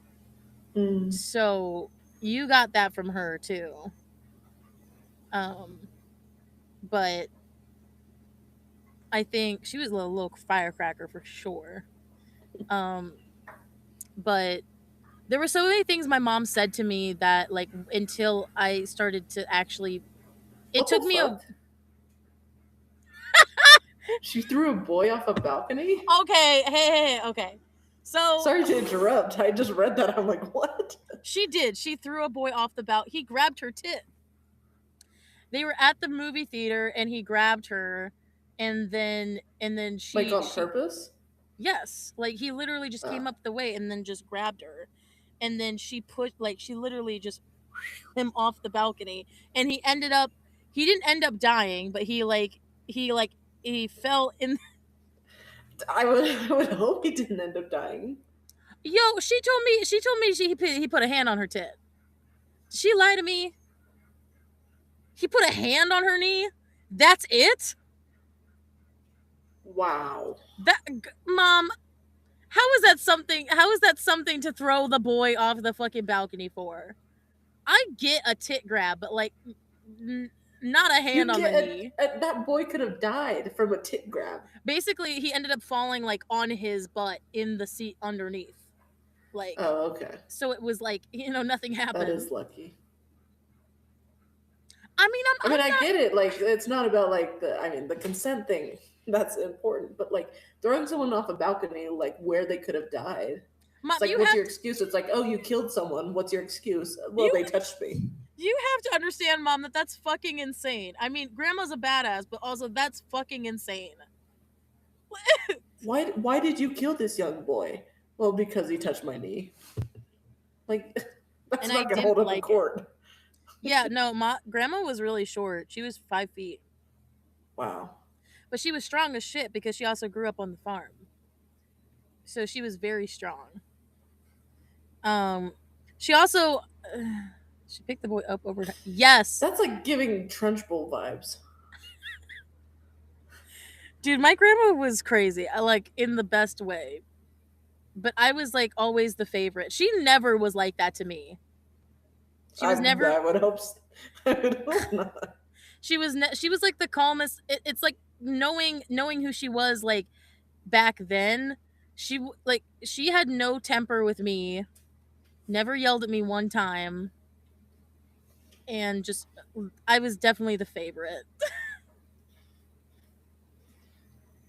I also remember her throwing her boss in the trash can.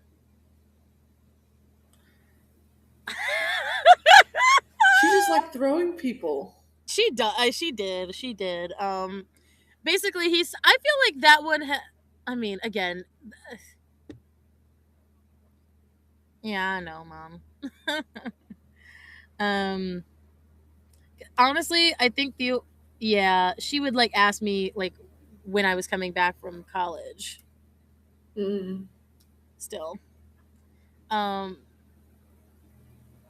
But with the boss, I'm pretty sure like he said something to her, and then there was a trash can nearby, and she picked him up and threw him in it. Was Teresa there? Did she see that? Because I really want her to have seen that. Or was that before Teresa and Jackie were working at the plant? Sorry, basically my two aunts worked with my grandma like at the same plant when they had jobs. Yeah, I don't know. Maybe it was before them. I don't know, but did she get fired for doing that? Hell no. Definitely not. Yeah, Mom, do you understand that like people get fired for nothing now, and like the fact that she threw a boss in the trash can would have gotten her immediately fired now? Like how the fuck did she get away with that? I really don't get it. Don't get it. Yeah, and my mom's oldest sister also, or well, oldest, and then she knew more than he did. Mom, that's fucking insane. That doesn't mean you throw someone in the trash. That's literally like what all the movies show. It's like bullies do. That's true. Um, no, but she It's like, did hey nerd, you're in the trash now. she did a lot. She was a spitfire for sure. Um, but again, she wasn't like that with me, so I never had that. Well, good. I can't remember why now, but she really did. Yeah, no, I know she did. I could just tell she wasn't one to like mince words together. Um, but what was I saying beforehand? I was saying about I was God, this is so far back, but like just like the different eras and why like I feel that the book world now with like the people who are reading these books and like how we're even doing this, it's like I feel like since we had a different upbringing, like the sort of escapism and like learning life lessons in a certain way is actually pretty cool. And the fact that we were able to experience like love and romance and whatever through books kind of helps the now sort of thing. It doesn't, it Except for makes, the fact that we have standards. yes, real standards. I want a guy with nice teeth and that's nice, respectful, and I'm attracted to. I want a guy who will use my name instead of some stupid name. If they say Tabby on the first date, I'm leaving. Yeah, you have to earn that. She yelled at me a lot, but never. Yeah, no, of course you didn't get tossed. Of course not. Mom was definitely grandma's favorite, though. Favorite child for sure. Any teeth in a job, yes. Standards.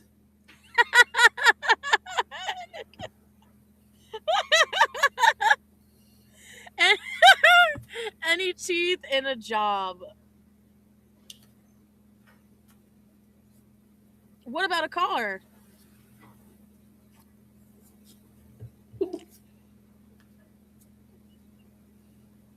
You need You a can get car. places by walking. You need a car in LA, Mom. You need a car here, unless he lives down the fucking block.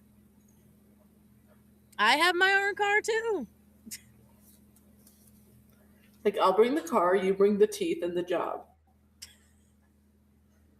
And you gotta respect that. I was literally talking about this with the girls earlier, like Irene and Avery. We catched up, and like I was telling them about how just if you're more financially stable, more physically fit than a guy, or just even more intelligent, like it's annoying because they feel like the guys who are dumb feel emasculated by that instead of like attracted to it. And it's like, you dumb bitch. Just like let me do some shit. Let me be a strong woman. I get what you're saying, Mom, but then also I'm wasting gas to go pick him up. When We've been there before.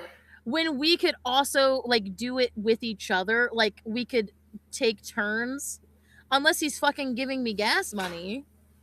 Right, if he's paying for the gas money because he supposedly has a job and teeth, I get then like it's fine. I get like the idea that it kind of goes around your schedule and there's a little bit more control there. But then also at the same time, like I feel like there's a dependence there that I just really don't like. Literally, me and Dad are on the guy should have a car train, at least in this city. Well, yeah, he's giving you money. I'm just saying, in this city, I feel like you need a car if you're living far away from each other.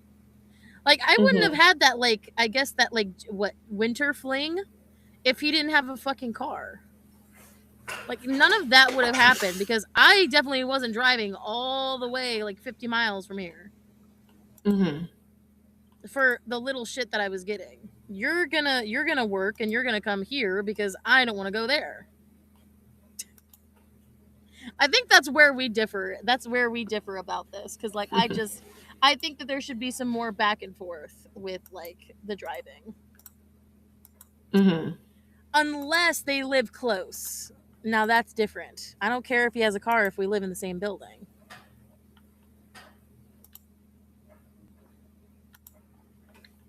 I'd rather be more independent. I want to hang out when I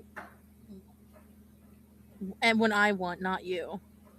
Like, I think I get what you're saying, but I also feel like I'm saying the same thing, right? Just in like a different way. Because basically what I'm saying is I'm me arguing with my mom over Twitch. I think what I'm trying to say is like I also would rather be more independent. I like the fact that I have a car. And if like if we did meet up and like he got himself there and then we were going to multiple places and driving and whatever, I think that's fine.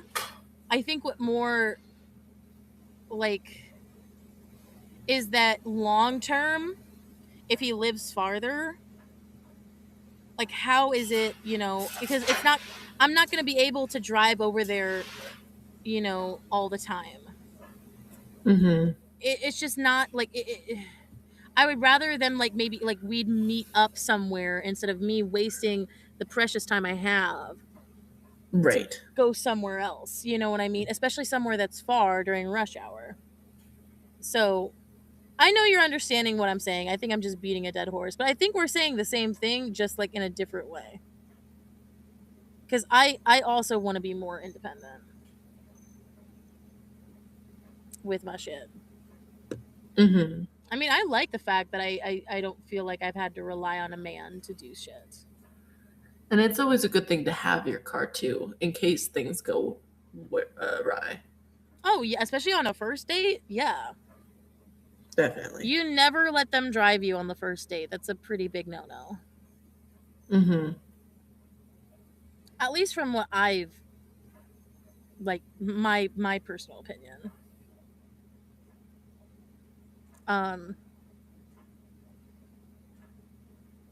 Well, do you want to just go for maybe 5 more minutes, I guess? I mean, Go for okay. 2:30. Yeah. So we'll just go on for a little bit longer. I'm really excited to be doing more live streams though, so that we can. I think just setting a date though, like us doing it Tuesday night, I think is good, so that people know that we're doing it. Like a consistent one. I mean, this stream like didn't really have a topic.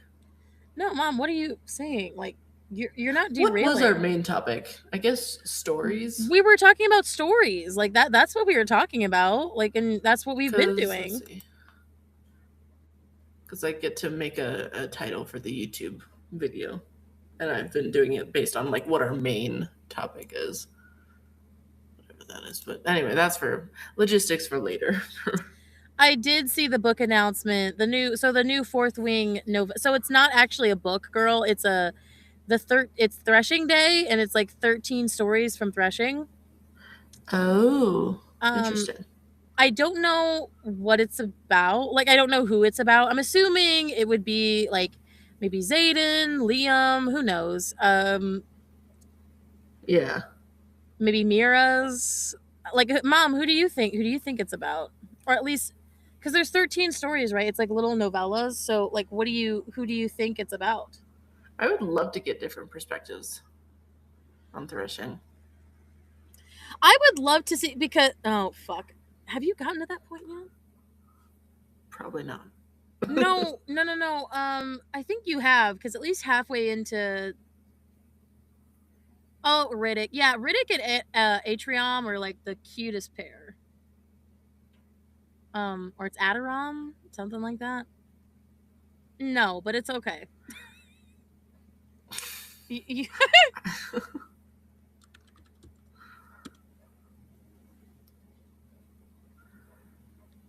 It's okay. That's why I'm like, Riddick. Why does that name sound familiar, but it doesn't look right? yeah, I know. It's fine, That's man. my bad. Took me a second, but So yeah, Riddick. Riddick would be actually pretty funny, probably. I mean, he's a fun character. so Riddick, Zayden, Liam. Do you think?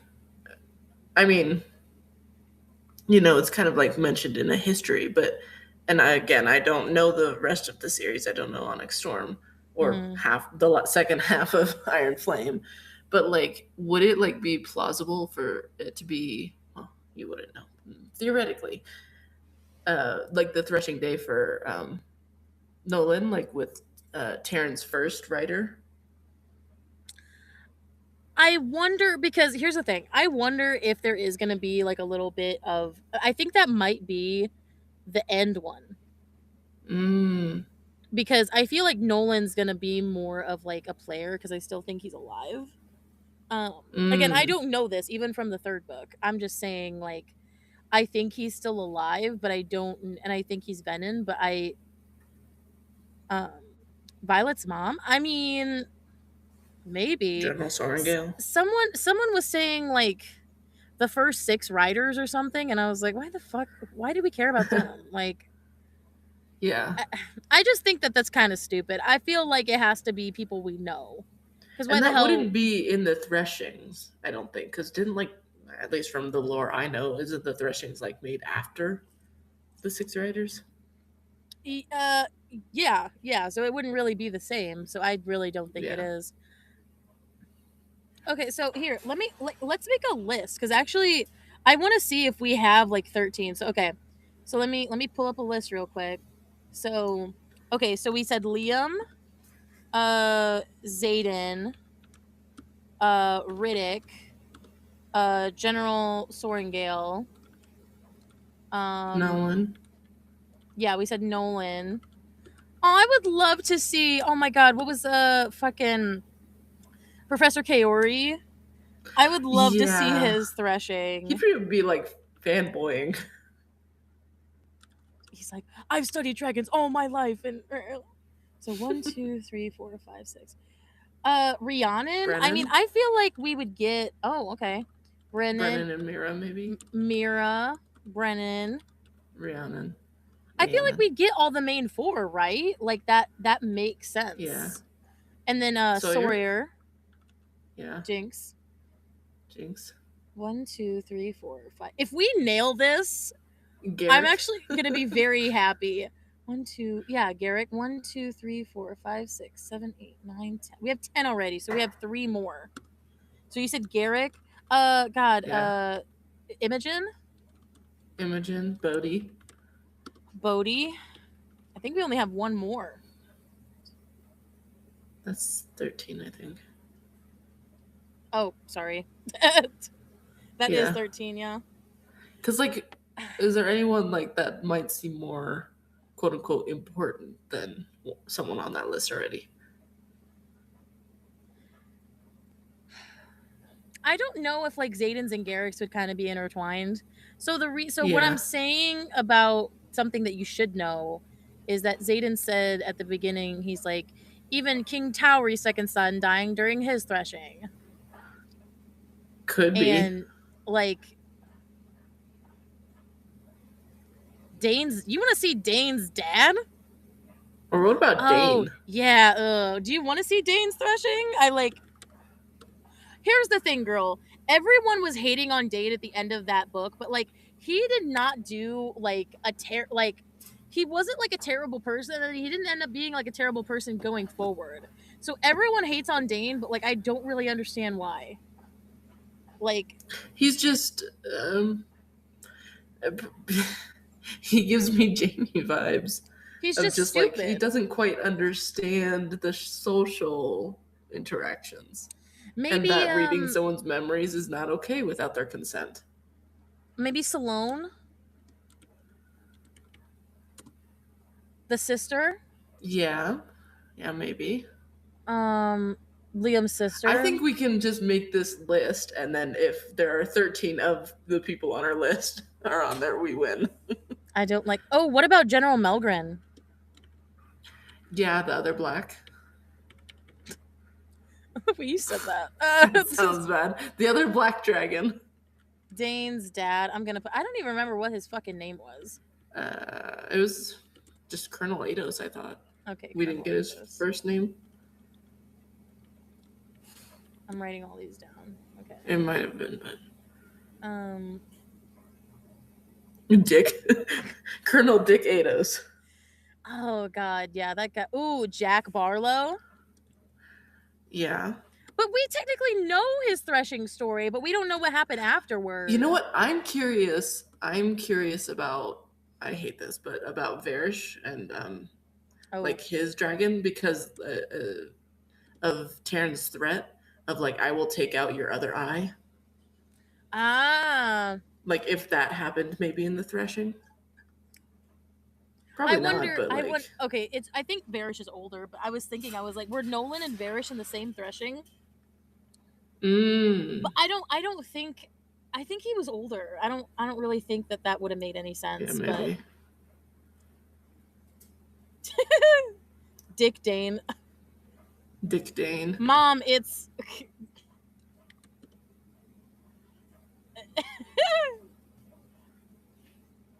with an I.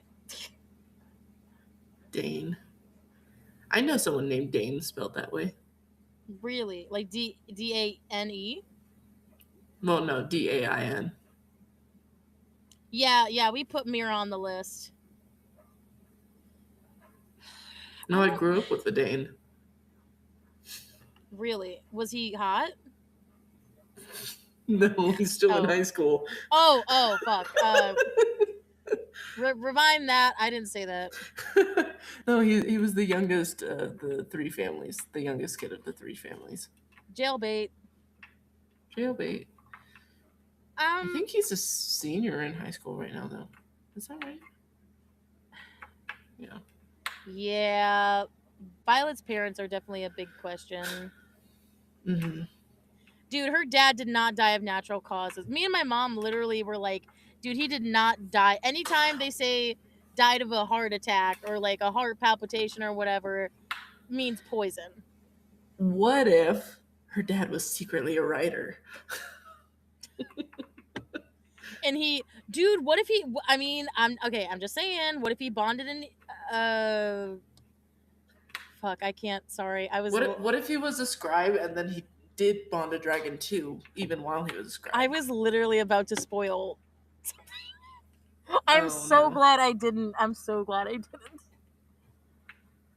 He died of a heart attack because of the grief he felt for Brennan's death. I don't think he's dead. Or, no. I think he's dead, Mom. I mean, I think they saw a body and burned it. But yeah. I mean, we didn't see it, but it was before the story. But I don't really think.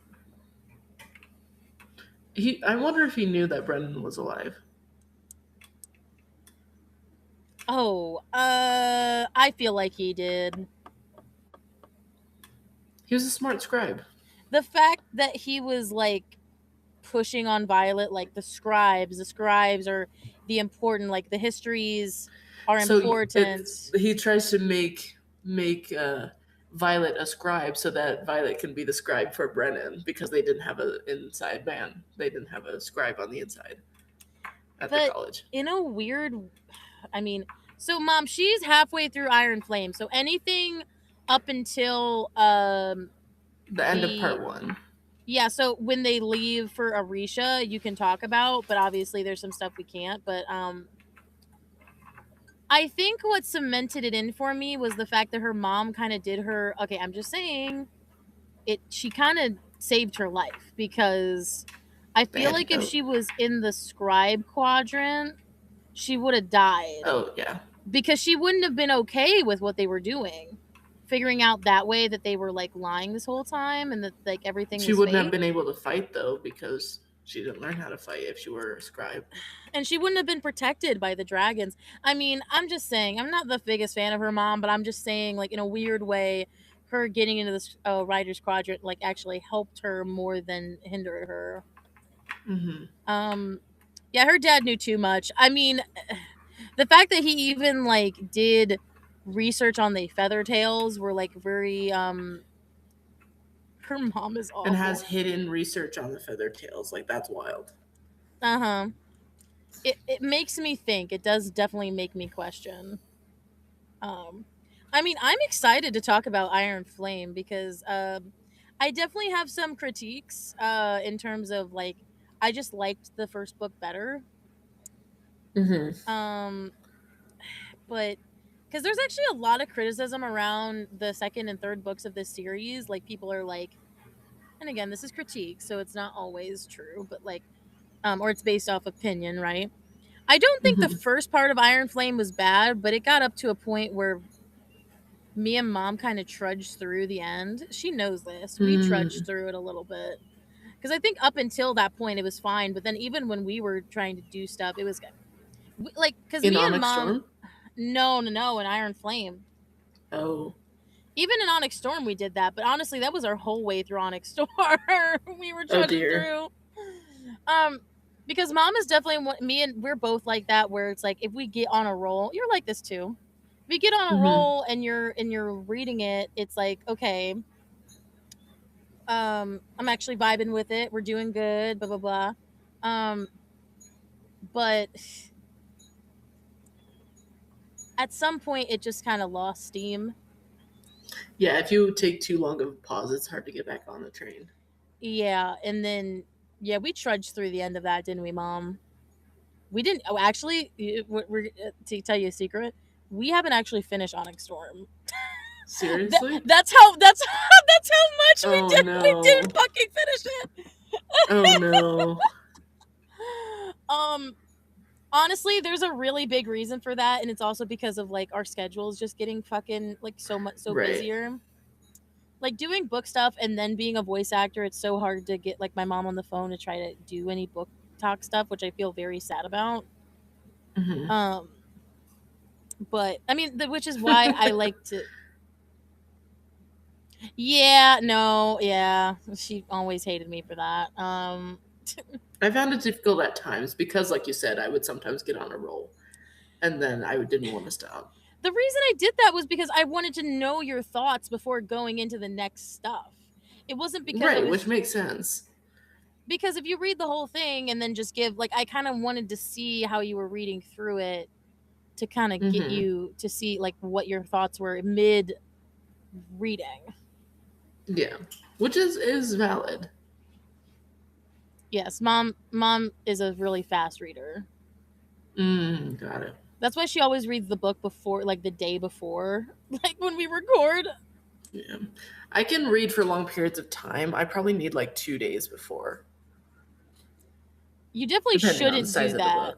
But, like... No. But yeah, no, I know you get it. It's just, I'm interested to see who it is. Honestly, I don't think it's going to be any of the parents. I really think it's just going to be, like... I think... I like Rebecca Yarros. I'm not saying I don't. It's just... I think this is fan service for the next book. I don't think this has any actual... I don't want to say it doesn't have any value, but it's like... I don't think it's like she's still writing the next book, and then this is something to keep fans happy in between. Yeah, so I don't really think it's going to be any of the adults, even though I think that'd be cool. I really think it's just going to be, if I have 1, 2, 3, 4, 5, 6, 7. I have my 13 that I think it is right here, and you just took out all the parents. Well, you should send that list to us. The reason I did that close to the recording, so it's fresh. No, I got it. I think more I was like, I have faith in you, Mom, but it's like for everyone else, I'm just like, you reading it the night before gives me so much fucking anxiety. It's like her doing that. Like, I trust you doing that, but like her, the fact that she's already halfway through Iron Flame fucking shocked me. But like, I think it was the fact that when she read Fourth Wing so quickly, it's like I'm happy, but especially for a book that's not necessarily like super good, I know it's going to take a little bit to get through. Yeah.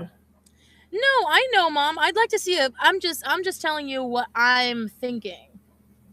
like I'm just trying to go from it based off of like her perspective, because I don't really think people, or at least the general people who listen to this, are Professor like, Kaori. I want to say his.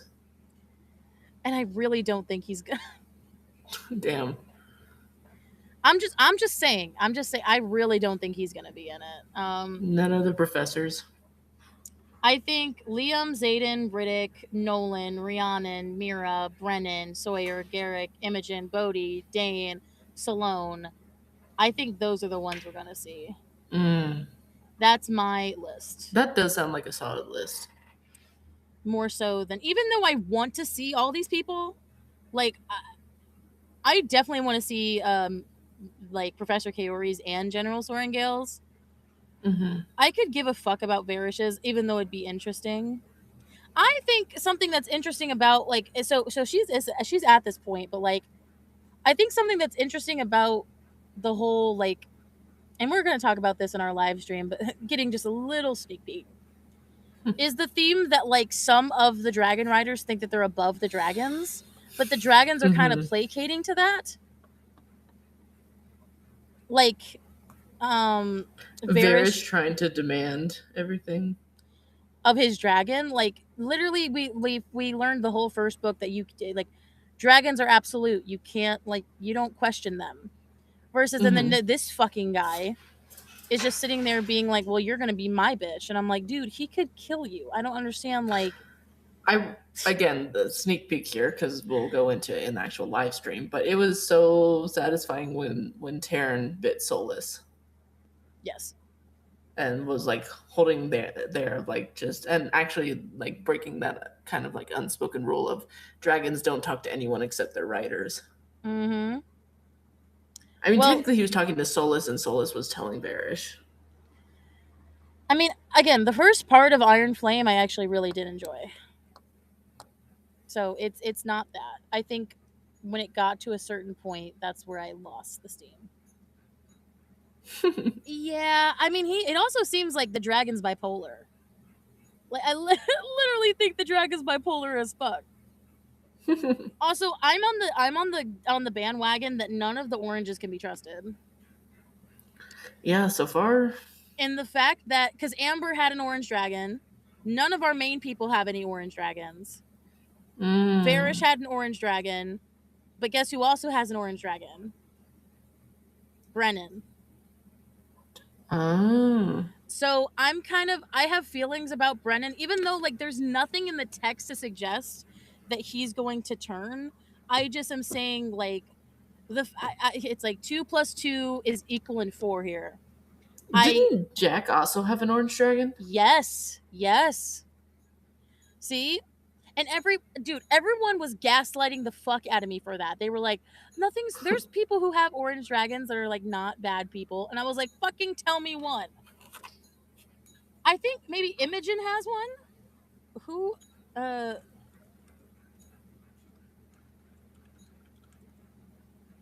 because everyone was shitting on that theory, but I'm like, yo.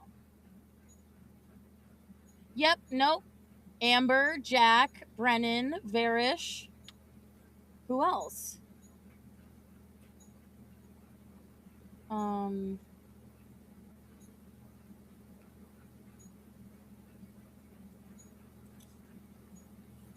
I don't think, no, I don't think Imogen's is a orange. Imogen's dragon, 4th ring.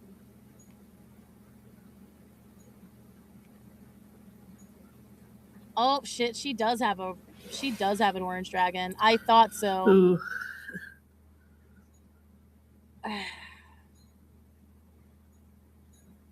I'm just saying, because they were like, well, Imogen's not bad, and I'm like, well, I don't think she's bad, but she also wasn't nice at first. So I'm not saying she's evil, but she was a little crazy. Girl, I don't know who all had. I think she's the only other person who has an orange dragon.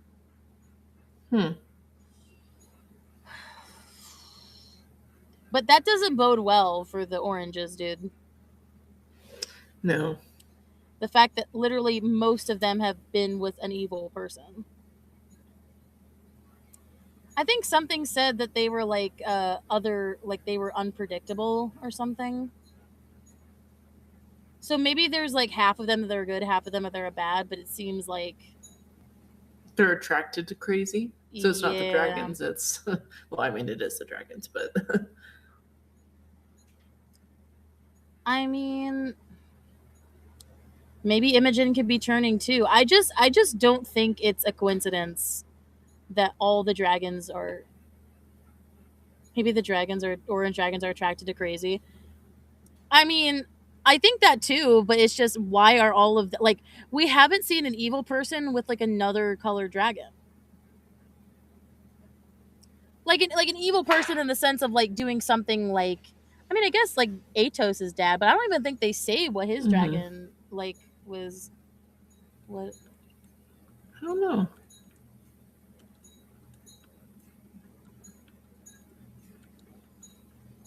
I'm just curious.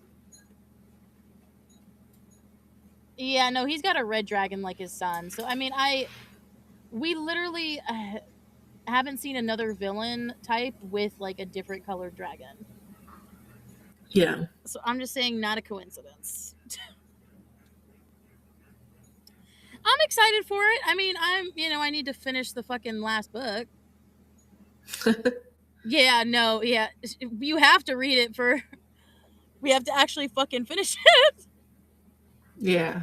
But the reason is I got spoiled to the end when I met up with Kaya and Gabe. So it's like that's why I was kind of like, oh, I don't want to be that would, I mean, that's why I stopped reading Throne of Glass the first time I went through it. And I didn't tell Mom the spoilers because I know she hates them, so I didn't want to tell her that I got spoiled to the end. But now you're telling her. Well, not the spoilers, but well, yeah. I mean, I'm not telling her like what I was spoiled to, but it's like I feel like there was also part of me that was like, "Fuck, I already know, dude. I don't want to." I still want to finish reading it. I think it was just the fact that I was like surrounded by people who didn't give a fuck that I hadn't finished reading it yet. Yeah, bad vibe. it's the feelings of Onyx Storm give a very bad ending vibe. Like even when I was like still reading it. God, I'm sweating so bad in here. Well, I have like 40 pages left and I'm not liking it. Yeah, I know, Mom. It's crazy. But thank you so much for staying on, Mom. I think we're gonna head off. We're excited to talk about Iron Flame, and hopefully, let's say maybe next week we'll jump up for another live stream and see. Who knows? Depending on how things go. But I got to catch up with editing, and I have an early morning ride tomorrow. I actually have but I'm making a lot of money tomorrow, so I'm glad of it. But I literally have like a 5-hour ride tomorrow. Not that I'm driving 5 hours. I'm going to be dropping someone off, and then they have a meeting, and then I have to pick them up and then bring them back. So it's, Hang on, I'm going to send you a quiz for later. It was just a what is your fourth winged dragon? Oh. I was given Sigale. Oh, damn, you did it like super quickly. Here, let me send you the link. Yeah, no, Mom, we always are going to ask you questions. Also, by the way, Mom, I talked to Shannon yesterday. Since you guys are both here, I might as well just say it. We're planning to try to do, so obviously before your cruise, does the 11th works, right, Mom? Because your cruise is, I wrote down when your cruise was, so I'm pretty sure like that's still good. The 11th's good to go, right? For a recording? Never mind. What? Just wondering if you wanted this in the live stream still, since it'll be on YouTube, this part of it. Oh. I mean, I didn't really care. No biggie if it doesn't bother, but no, it doesn't bother me. Wait, no, you are on the frick. Really?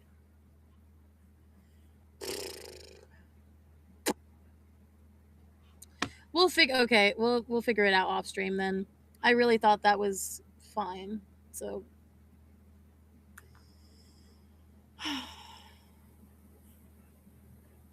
okay, no worries. But yes, thank you guys for technical. Thank you guys for coming on, and we'll talk to you guys later. Yeah. And we'll see you guys in the next live stream. Thanks, Mom, for coming on. I have it. Thanks, Mary. I have it for the night to the. It's fine. It's not like I didn't like set it, so it's fine. So we'll be good.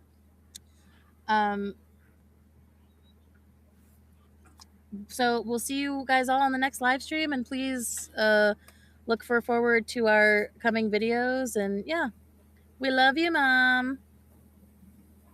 Thank you for We'll coming. see you soon on the pod. Yes. Bye bye.